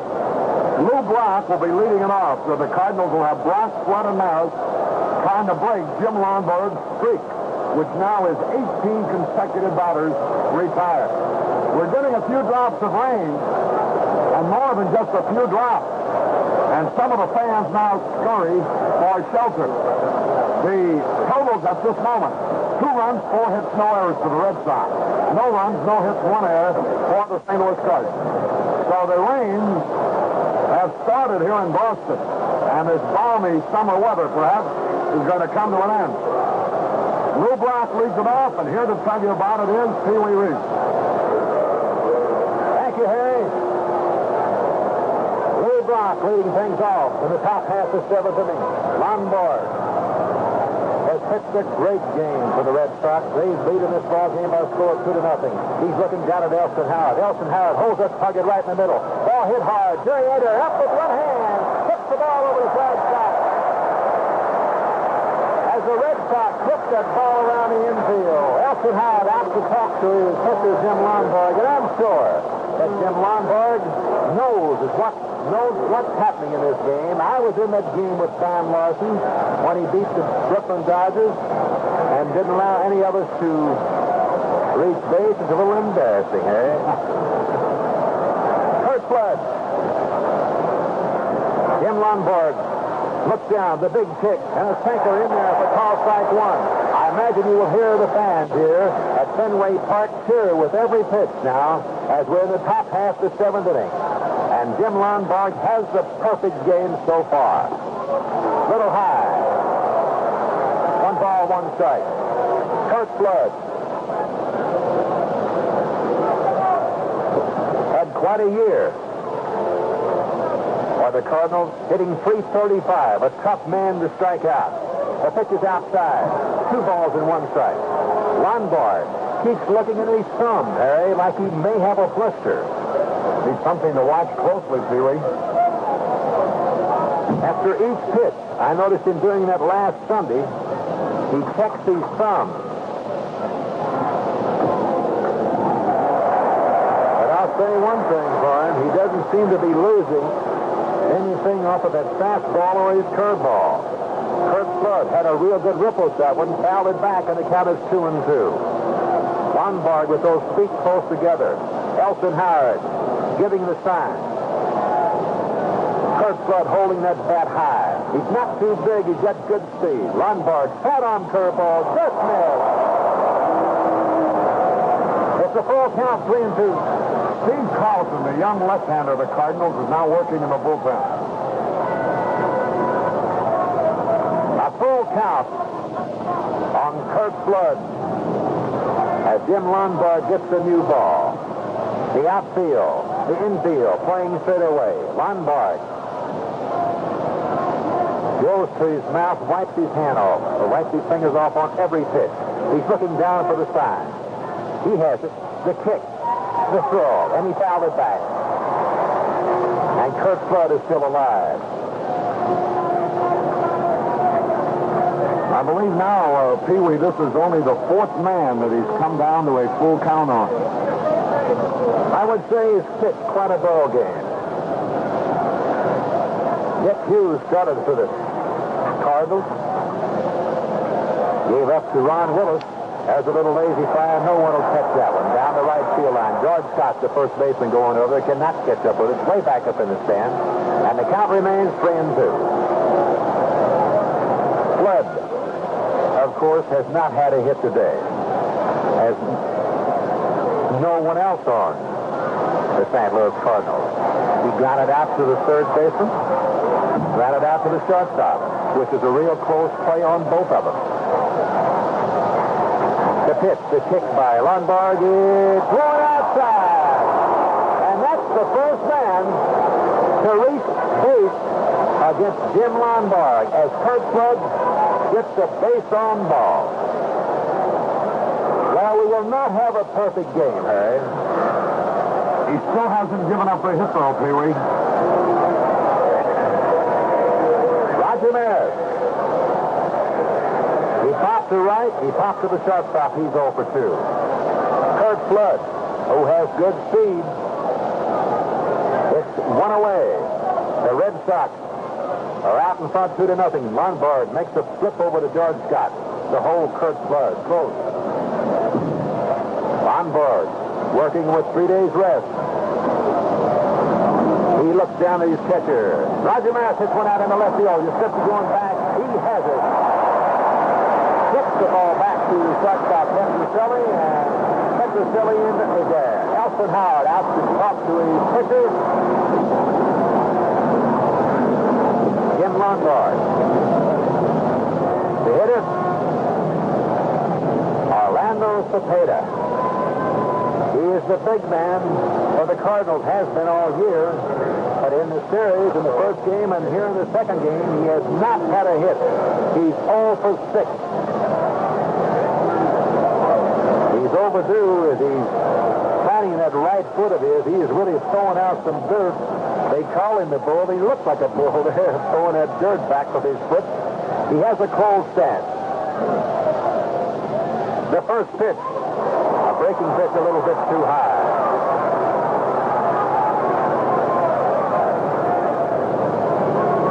One ball on him. Jim Lonborg taking a little time. Curt Flood on at first base, who likes to run. But the Cardinals trail by a score of 2-0. I doubt if they will send Curt Flood.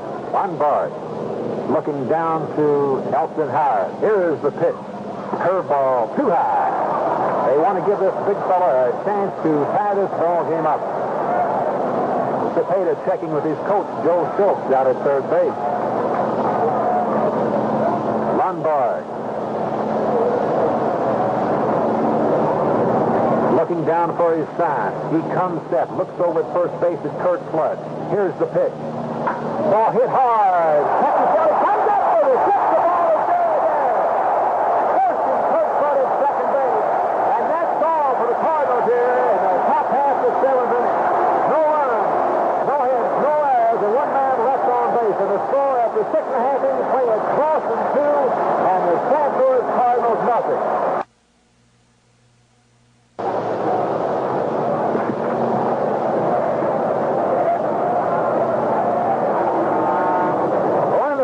The seventh inning, and a little shortstop Rico Petroselli just made quite a play. It was a tough chance in betweener, a short hop, and Rico said, "Look at here what I have." He flipped the ball to Jerry Adair, and Jim Lonborg almost lost his no-hitter, but he still has it going. He can't pitch his perfect game anymore as he walked Curt Flood, but I'm sure the most thing he wants right now is to win this game. Jose Tartabull leading things off for the Red Sox.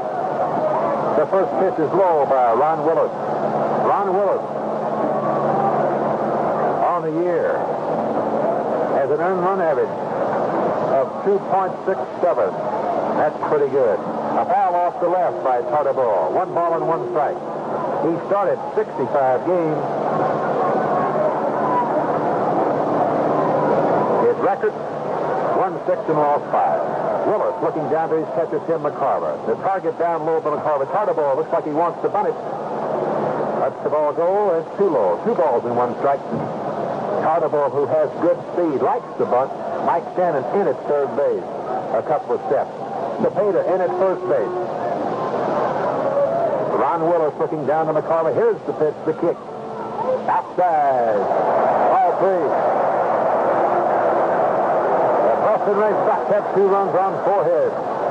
They scored a run in the 4th. They scored a run in the 6th. Yastrzemski had a home run in the bottom half of the 4th inning.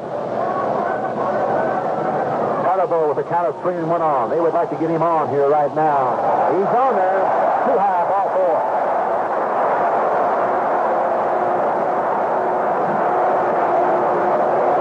Dalton Jones.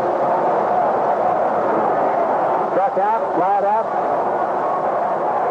Hit a ball to Cepeda at first base. He's 0 for 3.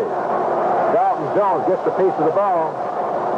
Let's see if they'll be bunting or letting Dalton Jones hit away. He did Sunday. Hit one right by the third baseman. There's a throw to first base.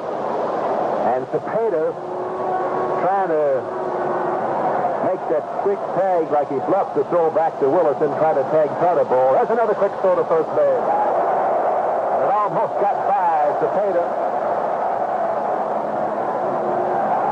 Cepeda kind of playing with Jose Cardinals. Dalton Jones. Here's the pitch. He squares around to bunt the ball. Down to first baseline, foul. Cardinals. Back to first base. 1 strike on Dalton Jones. This is what happened Sunday. Dalton Jones tried to bunt the first pitch. He butted it foul. On the next pitch, Dick Williams, the manager of the Red Sox, let him hit away. Let's see if it happens today. He springs away, hits the ball off the left. I don't think it's anybody. Knocks the ball down and cannot throw anyone out.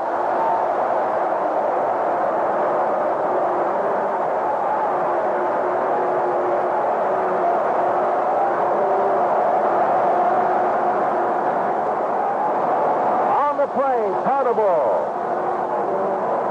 Down to second base and on at first base, Dalton Jones. After trying to bunt, Dick Williams gave Dalton Jones a hit sign.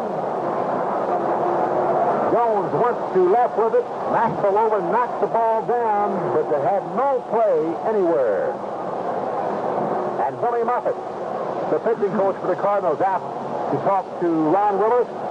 And we're going to have a new pitcher. Who is it, Harry?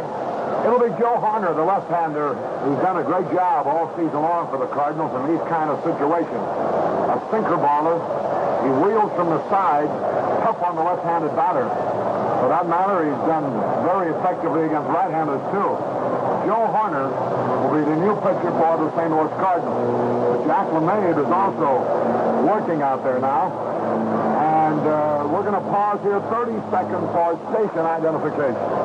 You're on a giant reach at KNBR, AM and FM San Francisco. Hear all the San Francisco Warrior games on KNBR Radio 68. Men who display the bright yellow Anco windshield wiper service cabinets, your customers will really appreciate a reminder about their streaking wiper blades.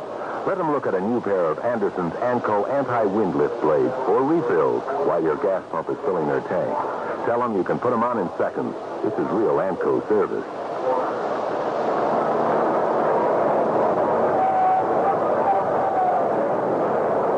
Caray at Fenway Park. We're in the bottom of the 7th. The Red Sox have Carnival at second base. Dalton Jones at first base. There's nobody out. And Carl Yastrzemski, who hit a homer in the 4th inning, to put the Red Sox on the scoreboard first. Yastrzemski will be the hitter. The Red Sox out in front 2-0 with 2 men on, nobody out, the best hitter up there. A chance really to break this game wide open. On the other hand, the Cardinals. A 3-hitting ball club with good batters up and down the batting order have run into a no-hitter so far for 7 innings at the hands of young Jim Lonborg. Joe Horner, who won 4, lost 4 during the season with an earned run average of 2.59, He's just about finished with his practice tosses. So, Pee-wee, let's see what's going to happen. Okay, Harry. Carl Yastrzemski will be the first hitter to face Joe Hunter. Runners on first and second. You got your best hitter on the ball club. We have a little more rain coming down right now. And was you having fun? I don't think so. Joe Hunter, the pitcher, looking around at his outfield.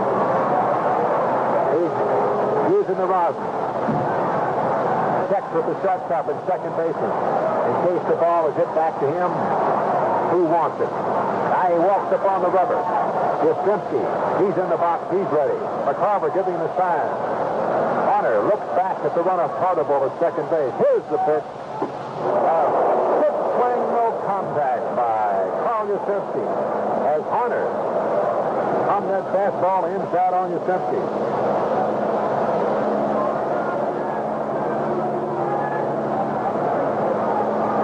0-1's the count on Yastrzemski.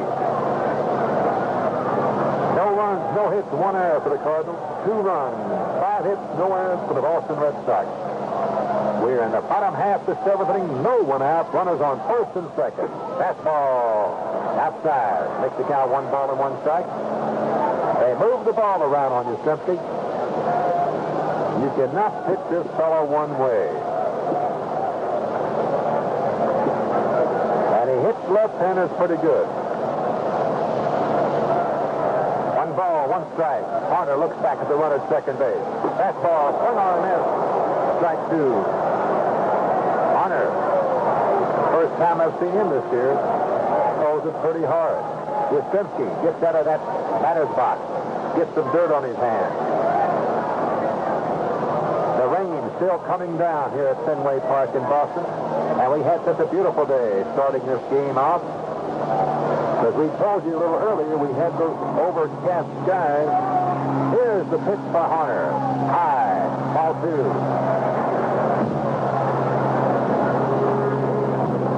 2 balls, 2 strikes on Carl Yastrzemski.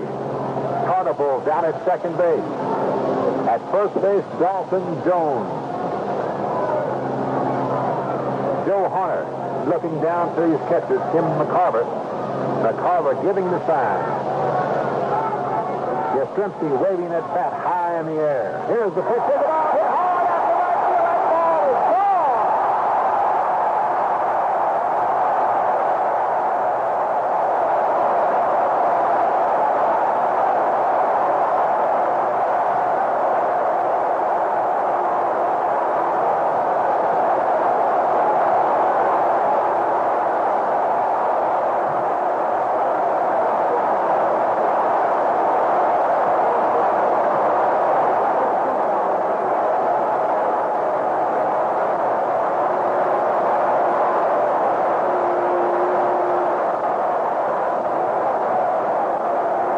Second home run for the Superman, Carl Yastrzemski, in this ball game. He has driven in 4 runs. The Red Sox now lead by a score of 5-0. As George Scott steps in there, and Hunter is a little wild with that first pitch. Outside, ball 1.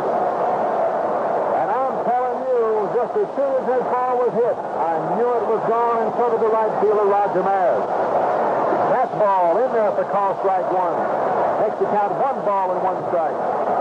George Scott moves up on the plate just a little bit. As he thought that ball was outside, he holds the bat just a little bit high. That is quite as high as Yastrzemski, in close to his body.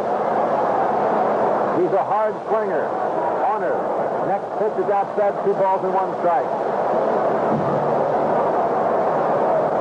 Hunter looking down at his catcher, McCarver. The windup, the pitch. Ball is taking away from George Scott. Swung on and missed. Strike 2. McCarver wants to talk to his pitcher, Hunter. Harry, I haven't seen Hunter throw a curveball yet. He doesn't have a curveball. He has a slider that moves pretty good. Yastrzemski, what a year. He was stopped yesterday, nothing out of 4. The Red Sox got beat 2-1. Today he has hit 2 homers. Good for 4 of their 5 runs. ball player. The 2-2 pitch, George Scott fouls it back.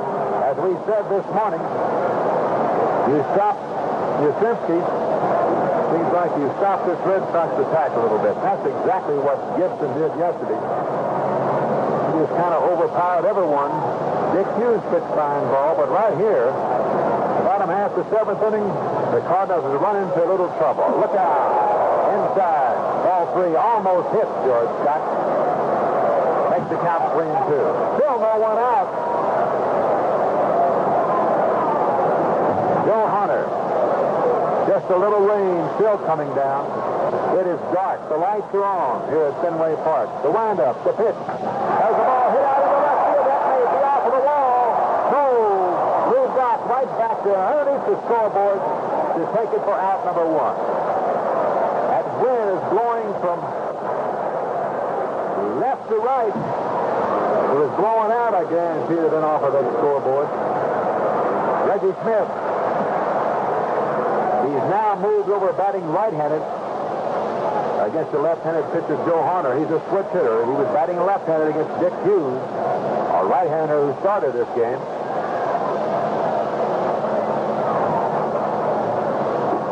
Smith 0 for 2. Has a ripple on that one. Strike one. One away. Joe Hunter. Looking down to McCarver. Here's the kick. Fastball. Tries to check his swing. Fouls it off the right. Down the first base side. Back in the stand. Strike two. Reggie Smith has an open stance right-handed, a closed stance left-handed. Joe Hunter looking at the ball, standing on the mound. Now he's on the rubber. He looks at McCarver, giving the sign. McCarver outside. As where the pitch a little bit too much outside, makes the count 1 ball and 2 strikes. Run away. The scores, the Boston Red Sox 5, the St. Louis Cardinals nothing. We're in the bottom half of the 7th inning. As the ball hit out into right center. Let's see if first strike can get over there. Roger Maris goes over. Roger Maris calls for it and takes it. For out number 2, that ball was hit in right center. Roger Maris, the right fielder, went over there and took that ball easy. Looks like it may be in there first. You know, Pee-wee, I just wonder whether the batting practice after the game yesterday is the answer. Petroselli, who struck out 3 times yesterday, has had a big day, and so has Yastrzemski. Gary Adair swings on the first pitch, fouls it back. Tony Kubek and I, as I said, we were talking about that. We have never seen anybody, I know no one on our club ever went out after a World Series game and took batting practice. I've never heard of it before either. I believe it helped. A changing world, Pee-wee.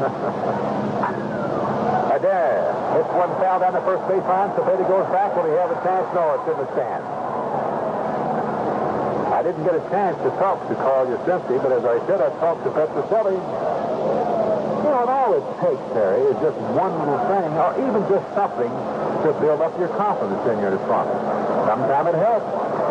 And Yastrzemski, whatever it was, he found out. Yeah, but there's a guy the last day of the season has 4 out of 4. Those are the kind of slumps I like to get into. Adair swings on a fastball, fouls it back. Still 2 strikes on Jerry. No balls and 2 strikes. Joe Hunter in relief here of Ron Willis, who came in to pitch for Dick Hughes. This is the 3rd pitcher for the Cardinals.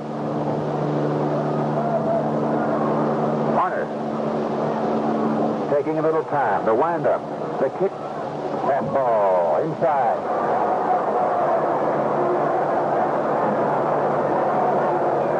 Joe Hunter fell down when he released that one. 1 ball, 2 strikes on Jerry Adair. He's up close to the plate. He strides right into the ball. There's the ball hit hard out into center field. Curt Flood coming in. He can't get it. Takes it on 1 hop. Back into the infield.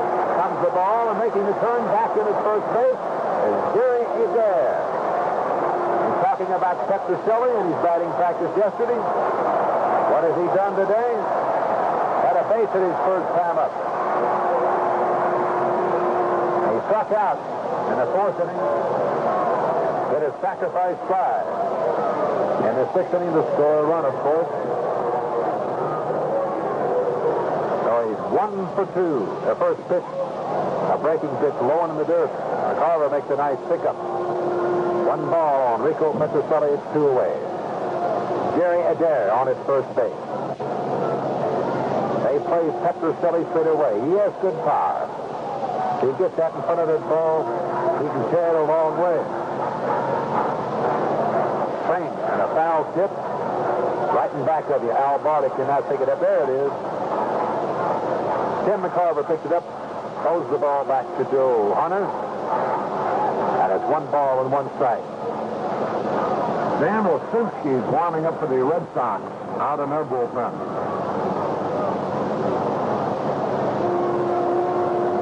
1 ball, 1 strike on Rico Petrocelli. Hunter looking over to Dare at first base. Cepeda holding him on. Here's the kick, the pitch, fastball outside. McCarver makes a bluff. Down to Cepeda at first base, no throw. 2 balls and 1 strike on Rico Petrocelli. The Red Sox have come up with 3 runs here in the bottom half of the 7th inning. On Carl Yastrzemski's home run. Inside, ball 3. And that was his 2nd home run, Yastrzemski, of the day. He's batted in 4 of the 5 runs.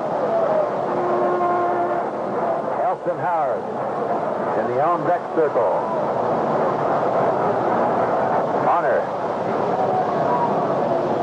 looks over to Dare.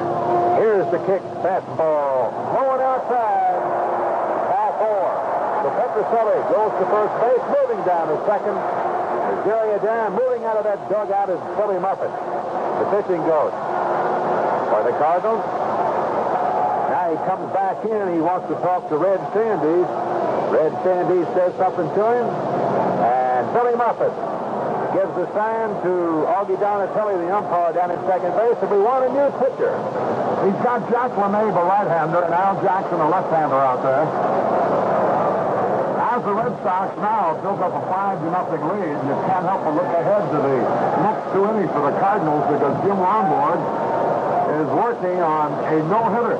Only once before in the history of baseball was a no-hitter pitch in the World Series, and that was Don Larson's perfect game for the Yankees against the Dodgers in 1956.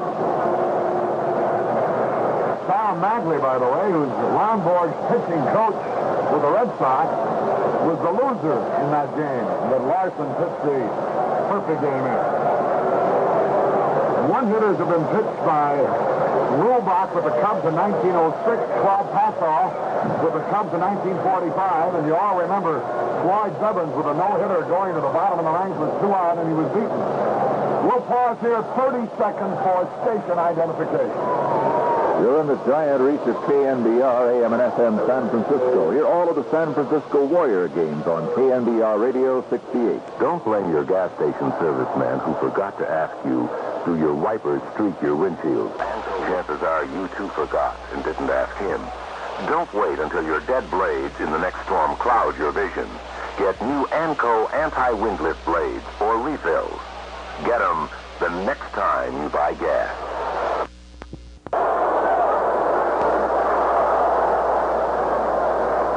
Caray at Fenway Park where the Red Sox now lead 5-0. The Red Sox have scored 5 runs, 7 hits, no errors. The Cardinals haven't had a hit, and actually no runs. They've committed 1 error. Jack LeMay becomes the Cardinals' 4th pitcher. He used to be with the Red Sox. 32-year-old right-hander. He did some effective work for the Cardinals after they obtained him from the New York Mets about mid-season or so. The Red Sox have Petrocelli at first base and Adair at second base. There are 2 outs. Joe Horner was touched for a 3-run homer by Carl Yastrzemski, the man he was brought in to face. Then got the next 2 men out, but Adair singled and Petrocelli walked. And so now Jack LeMay will be facing Elston Howard. Howard is 0 for 2 in the ballgame.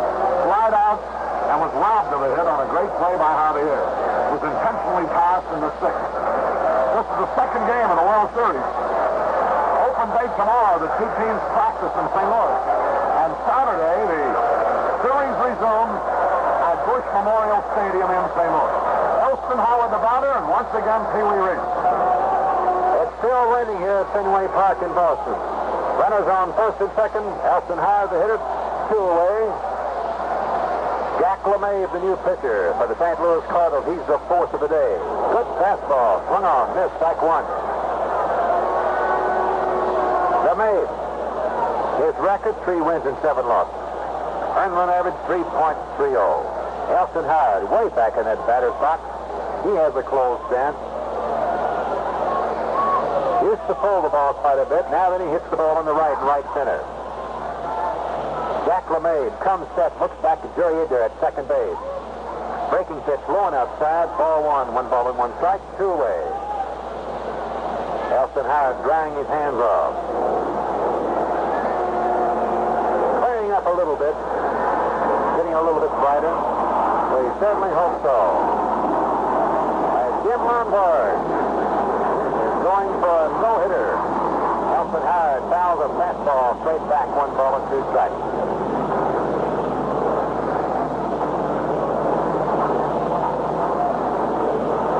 LeMay.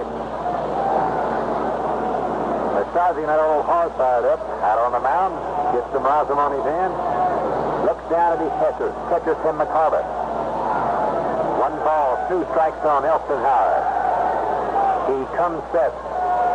Looks back to second. Here's the curveball. It's too high. Makes the count 2-2. It's been a long inning for the Cardinals, as the Red Sox have come up with 3 runs here. Still in the bottom half, the 7th inning. LeMay looks for the sign. He comes set. The pitch. Ball hit hard down the first baseline, but it's foul.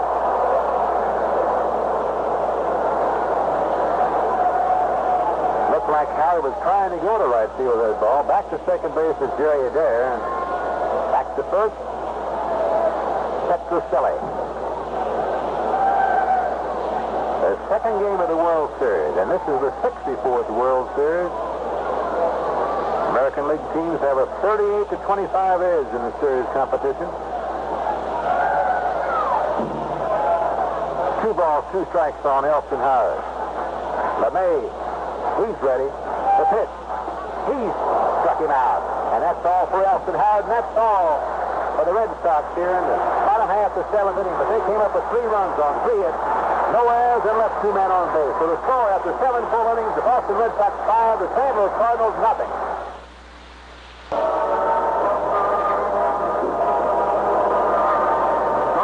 With a commanding lead of 5-0 as we go into the top of the 8th. And the St. Louis Cardinals have yet to make a hit. Jim Lonborg working on a no-hitter. Only 1 man reached base, and that on a 3-2 pitch that barely missed. Curt Flood walked in the 7th inning. He had retired 19 in a row at that point. Now there's some line to Yastrzemski and left, and Cepeda hit perhaps the hardest ball of the day, and Petroselli made a one-handed stab of a low line drive on 1 hop to his left, turned into a 4th play to end the 7th inning. Now it's Tim McCarver to lead it off for the Cardinals. 5-0 Red Sox over St. Louis. Once again, Pee Wee. In McCarver, Mike Shannon, and Julián Javier to face Jim Lonborg, the big, tall right-hander here, as they go in the top half of the 8th inning. And as you know, Lonborg has not given up a hit. On the season, he was 22-9. Kind of a tall, lean fellow, this Lonborg is. He's 6'5", weighs 200 pounds. He's 24 years old. Had quite a year. And the fans are now pulling for him to go all the way here at Boston. Curt Flood was just telling me here that Lonborg went 8 1/3 innings against the Angels at Anaheim earlier this season with a no-hit game. Finally lost the no-hitter and also lost the contest. 5-0. Red Sox over the St. Louis Cardinals. Tim McCarver, the first pitch turned the curveball, a little bit too low. Jim Lonborg. The one thing he must not do now is to start to aim that ball. Don't steer it, keep throwing it. I'm sure he knows that. He's too close together to wind up the kick. And here's the pitch. A little grounder out to Jerry. There shouldn't be any trouble. Up with it, flips it over to George Scott. And that's all for Tim McCarver. Mike Shannon. Shannon has not had too much luck with Jim Lonborg. Lonborg has shown him nothing but curveballs all day. And he struck him out both times. He shot on Curt in the last time up there. And I believe that Shannon may have been looking for a fastball. He kind of went down, and the ball broke right over the plate. And, Mike, I know how you feel because I've done the same thing. Lonborg has a real good sidearm curveball, and it's tough for a right-hander to stay in there. Once you take your eye off of that ball, you have had it. Lonborg getting inside. Elson Howard moves outside. Curveball blowing outside, ball one. Pee-wee, the sequence of hitters certainly enhances Lonborg's chances at this no-hitter. He's got McCarver out of the way. He's got Shannon and Javier. Maxvill, the pitcher, and the leadoff man to come up here. Ground ball out to shortstop, pitcher Philly. The long throw over to George Scott at first. Two down. You are through right here. Let's see if we may get a pinch hitter or Maxvill. Well, we have to worry about that next inning. Javier gets on. Excuse me, Dave, but as you look at what's coming up, the one man perhaps that will be a big factor in this no-hitter, if it comes, will be Lou Brock, who is sure to come up one more time in this game. Javier, the batter two away. He's got it out to shortstop. Flat out to right field his last time up. Jim Lonborg, the kick. A curveball. It could be a base hit out in the left field. Yes, sir. Javier, your fifth fielder cuts the ball off. He knocks it down. Javier going into second with a stand-up double.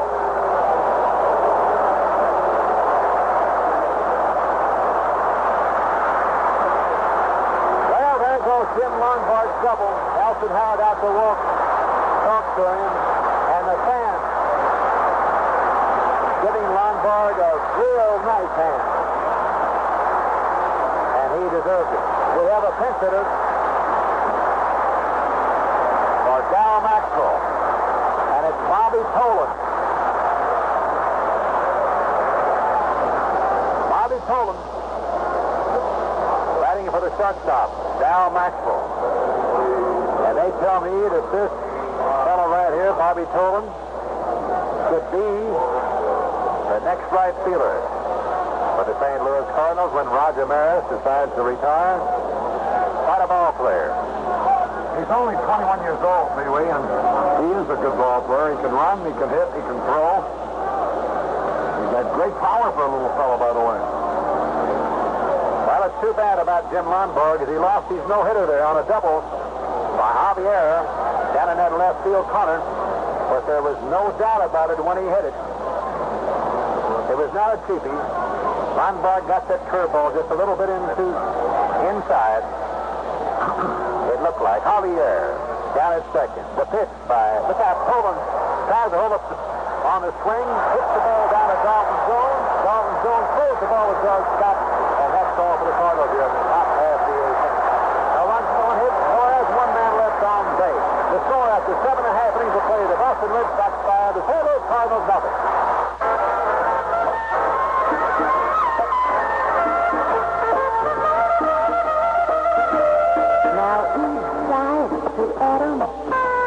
This little car would drive him to pain. Let's go down and see the Dodge Fair with Flora, Winston, Reese, and James. It has to be the Dodge Fever. Throw it to us, fever from that silent breeze. Fever! It's gonna get you and the entire human race. You got to be the Dodge Fever. You got to be the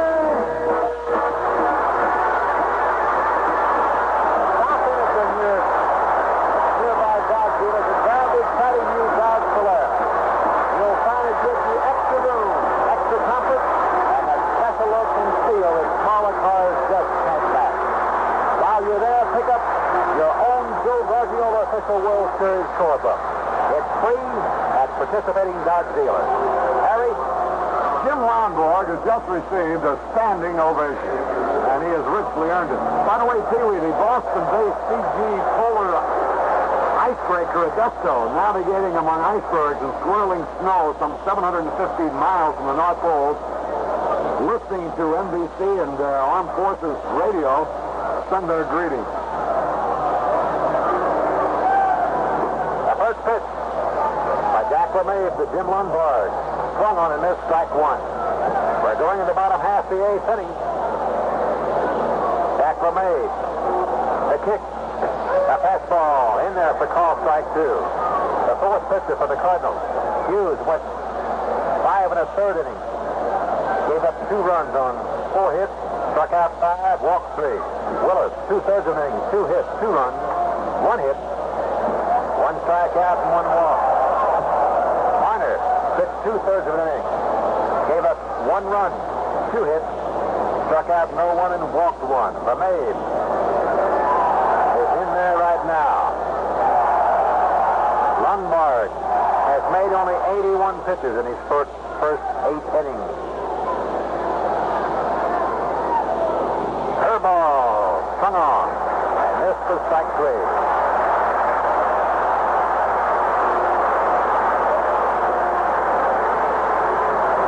Lonborg gets a nice hand as he goes back to the dugout. Very seldom you get an ovation when you strike out. That fellow certainly deserves it today. Jose Tortobal. See what he's done. Flat out. Struck out, flat out, and walked. Pitch is too low, ball 1. 5-0. The Red Sox over the St. Louis Cardinals. Jack LeMay, the kick, the pitch, as the ball popped up. Third baseman Mike Shannon in foul territory. Over there, underneath it and takes it for out number 2.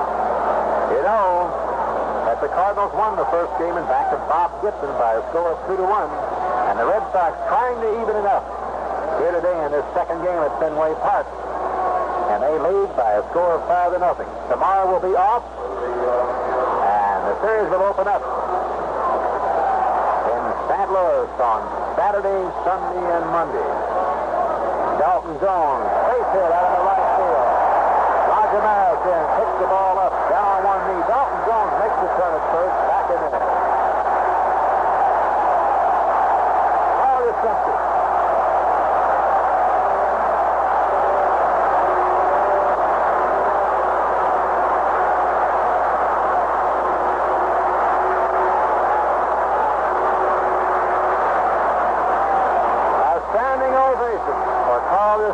He's walked in the first inning, hit a home run in the 4th inning, right out to left field in the 6th inning, and hit a home run in the 7th inning. He's batted in 4 of the 5 runs.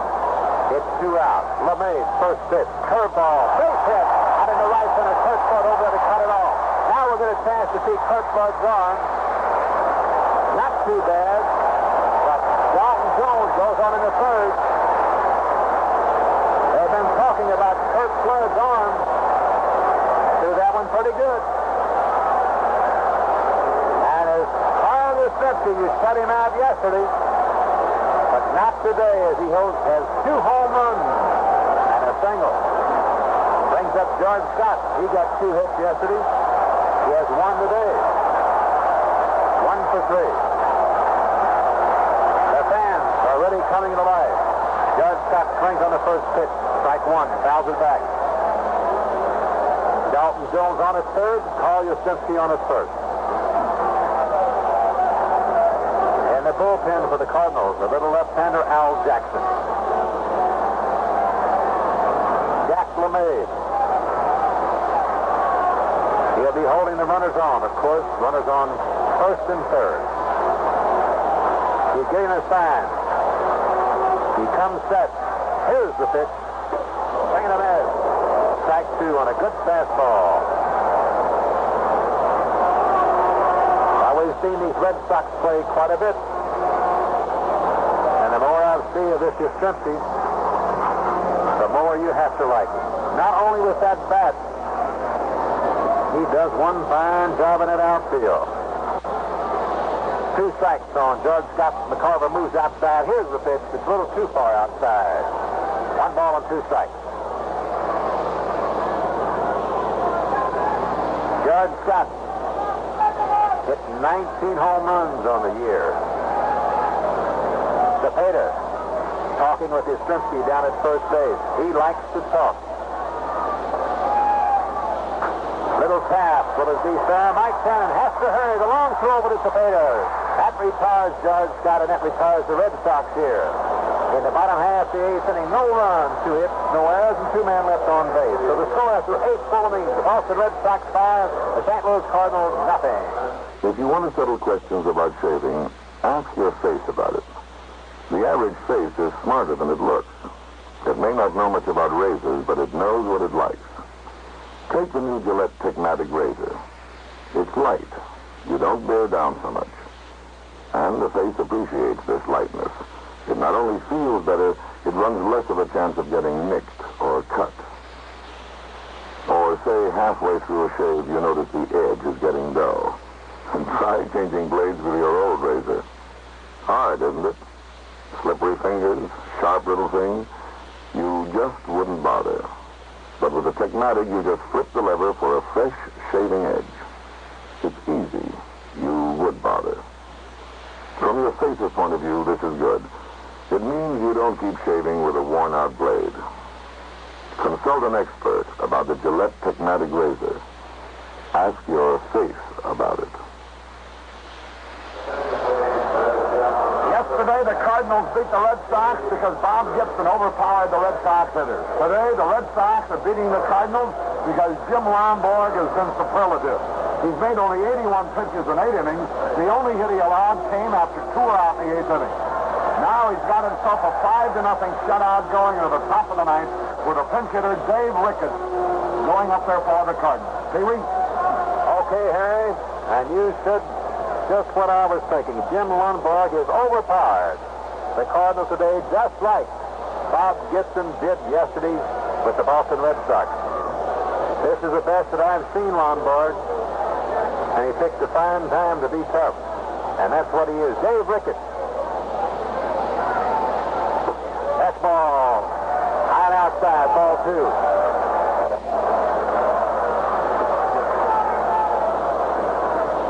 Ricketts. He's a switch hitter batting left-handed against the right-handed Jim Lonborg. The kick, the pitch, that's too low. Ball 3. Dick Williams, the manager of the Red Sox. Sal Magley, the pitching coach. Up on the step, they're watching Jim Lonborg to make sure he does not get too tired. He's been under a lot of pressure. A fastball right got in there, but called strike 1. Jim Lonborg had made, as we told you, 81 pitches coming in to this inning. And that's not too many. The 3-1 pitch into Dave Ricketts. It popped up. Petroselli, the shortstop, underneath it, and takes it out number 1. Just 2 outs. The Red Sox are from evening this series up.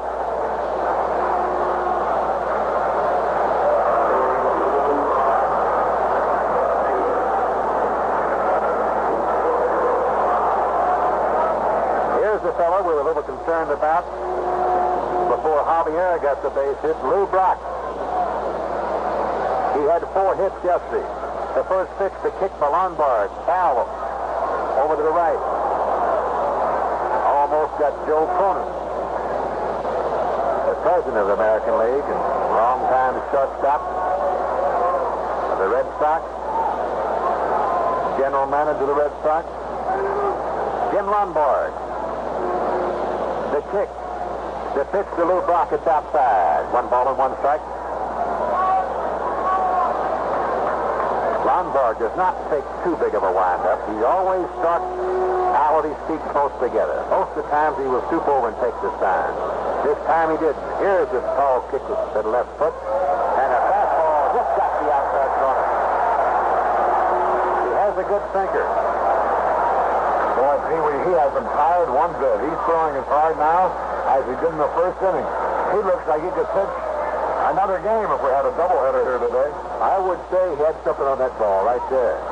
A real good, fast sinker by Jim Lonborg. And a surprise blew Brock a little bit. 1 ball, 2 strikes on Brock. Now then, Lonborg is scooped over. He's taking the sound. Here's the kick to pitch. Ground ball off to second base, and there he's up with it. Puts the ball over to George Scott. So 2 away.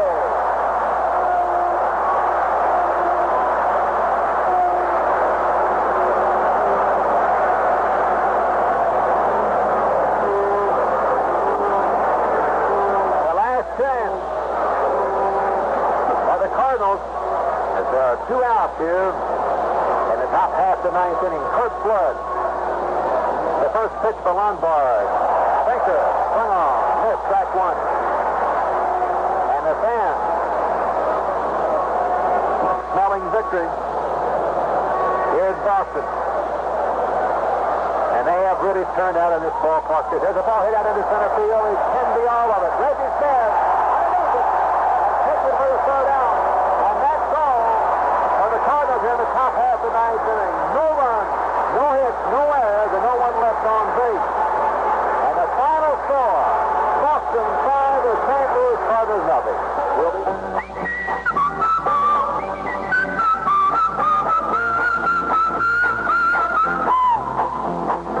Whistling my favorite song, gotta get moving right along. Oh, I'd walk a mile for a camel. Walking through nowhere, gonna find a big plane there. Yes, I'd walk a mile for a camel. I'd walk a mile for a camel. I'd walk a mile with you.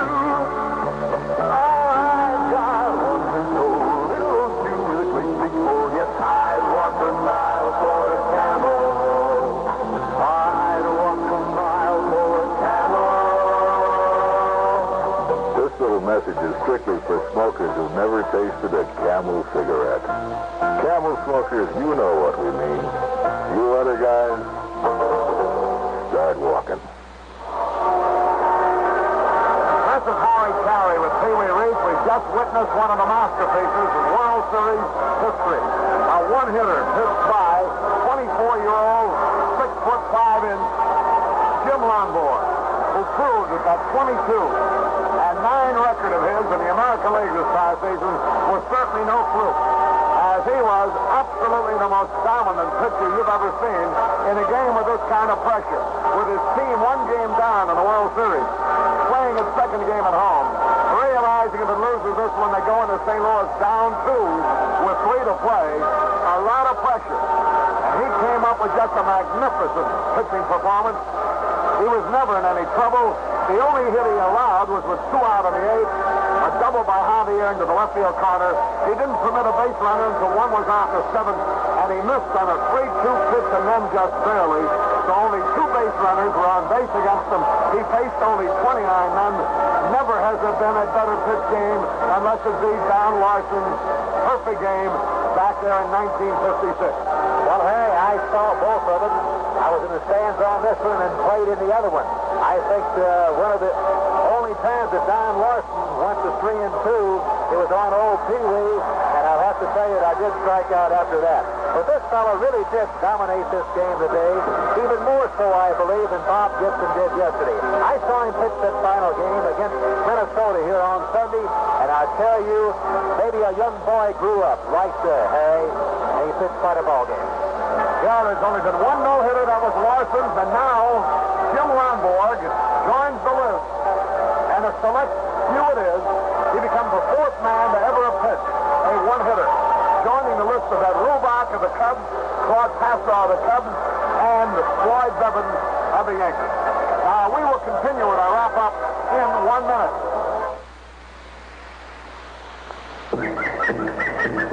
Why is it the minute you step into the average tire store, you feel like you're in the middle of some jungle? Is it the confusion, the mystery, the foreign-sounding language? Whatever the reason, it's all over. BF do they do it? With straight talk, plain English, which means you don't have to struggle through all that confusion over tire cords, rubber compounds, tread patterns, or sweat over a confusing array of tire grades and prices. All you do is tell the Goodrich people how you drive, how fast, how much, and they'll tell you what tire is best for you. They'll even give you a handy tire value calculator so you can pick the right tire yourself. May even save yourself some money. So the next time you hear the call of tire confusion, ignore it and let straight talk from B.F. Goodrich be your guide. Our director today, Lem Dillon. Our NBC audio supervisor, Joe Cerniello. The totals again as the Boston Red Sox have evened up the series for Boston. 5 runs, 9 hits, no errors. Jim Lonborg, a spectacular pitcher. For the Cardinals, no runs, 1 hit, 1 error. Vic Hughes, who pitched creditably, but nevertheless is the loser. So, Pee-wee, the decks are cleared. And now, a day off, the Red Sox will familiarize themselves with Bush Memorial Stadium in St. Louis. The Cardinals will work out there, too. And once again, with the series tied 1 game apiece, we'll be out on Saturday from St. Louis. Okay, I will not be with you because you'll be on television, but it's been a pleasure working these 2 games with you. We'll be back with a rundown of the story and a review of the outstanding plays in a moment.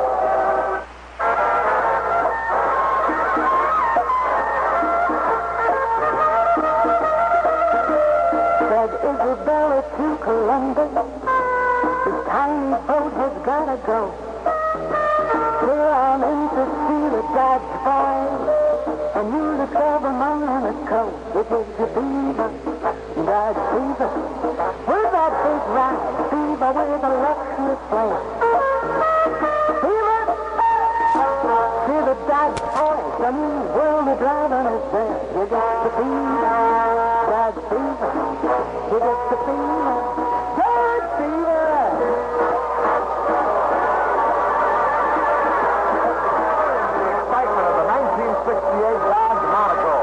Monaco, the luxurious car with a list of standard equipment as long as you're on. Monaco gives you a smoother, more comfortable ride because Monaco is a better car all around. Make sure you see Monaco at your nearby Dodge dealer. And don't forget to pick up your free copy of the Joe Garagiola World Series scorebook at participating dealers. Pee-wee, this ball game was decided actually with 1 fell swoop. Yastrzemski led off the 4th inning in a 0-0 ball game and lined one into the right field corner, a 387-foot home run, and as it turned out, that was all the Red Sox needed.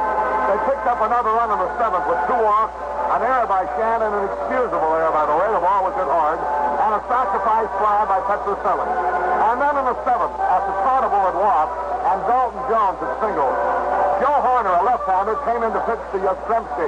And once again, Carl lined one, this time high and deep into the right center field stand. So he proved today, Pee-wee, in case anybody questioned it, that he can hit a home run off a right-hander and he can hit a home run off a left-hander. He certainly did. And another thing, Harry, about this game, you could see that Jim Lonborg missed business today. The first hitter, Lou Brock, that walked up there, he got 4 hits yesterday. Now, you can call that purpose pitch or a little brushback or whatever you want, but you and I know that he was telling the Cardinals and Lou Brock that I mean business, and you better look out. And he meant business all day. You know, as the Cardinals head for St. Louis, Pee-wee, I think they might consider themselves fortunate to be even up in the series, 1 game apiece. I say that for this reason. Their middle hitters, Maris, Cepeda, and McCarver, who do most of the damage, have been held by the Red Sox to 1 lone hit in 20 times at bat in these 2 games. A single by Maris is all in 20 trips to the plate combined between Maris, Cepeda, and McCarver, the very heart of the Cardinal batting order. Yes, sir. And, you know, Cepeda, of course, Maris hit in the 2 runs yesterday, but they were with little weak ground balls. Well, one up wasn't too weak, but they were ground balls. But Cepeda, he has gone 0 for 7. And as you say that they're very fortunate, but I think that you better watch for this big bull now, because he may come on a little strong when he gets back in his home park. I don't think there's much question of that at all. How about this St. Louis park? Is it going to make any difference? I don't think so. I don't think it's going to make too much difference to Yastrzemski. The balls he hit out here today, for example, would have been home runs in St. Louis. The ball maybe doesn't carry quite as well as it does here at Fenway. That'll be interesting. The Cardinals, so many of them, Pee-wee, saw Fenway Park for the first time, let alone playing it. It's the first time they ever installed the building. And I know many of the Red Sox now, the same way, will be seeing Bush Memorial Stadium for the first time, let alone playing in it for the first time. So, with the series all tied up 1-1, it's an interesting note to come into St. Louis on as the series resumes Saturday afternoon at Busch Stadium in St. Louis. This broadcast was authorized under broadcasting rights granted by the Commissioner of Baseball solely for the entertainment of our listening audience. And any publication, rebroadcast, or other use of the description and account of this game without the express consent of the Commissioner of Baseball is prohibited. Final score again, the Red Sox 5, the Cardinals nothing. The series tied up at a game apiece. The hitting star today, Carl Yastrzemski, with 3 out of 4, driving in 4 runs, scoring 2. Pee-wee, I just want to say, too, I'll be on TV down in St. Louis with our buddy Curt Flood starting Saturday for the next 3 games. What a real pleasure it was and a privilege for me to work with you. We've known each other for a long time. I've broadcast many games that you played in, and it was good to have a chance to rub elbows with you up here in the broadcasting booth. Thank you very much, Caray. Very good luck to you on television. And if we come back to Boston, I'll see you here. Very good. That wraps up the second game of the 1967 World Series. Be with us again Saturday from St. Louis for the third game of the World Series, when your host again will be the new Gillette stainless steel blade, the Spoiler Camel cigarette with that famous Walk a Mile flavor. B.F. Goodrich, the straight top tire people, and Chrysler Corporation, makers of Plymouth, Dodge, Chrysler, Imperial, and Dodge trucks. The final score once again in the second game of the World Series here at Fenway Park in Boston was the Red Sox 5, the Cardinals nothing. Now this is Harry Caray with Pee-wee Reese saying thanks for being with us. This has been an NBC Radio Network production.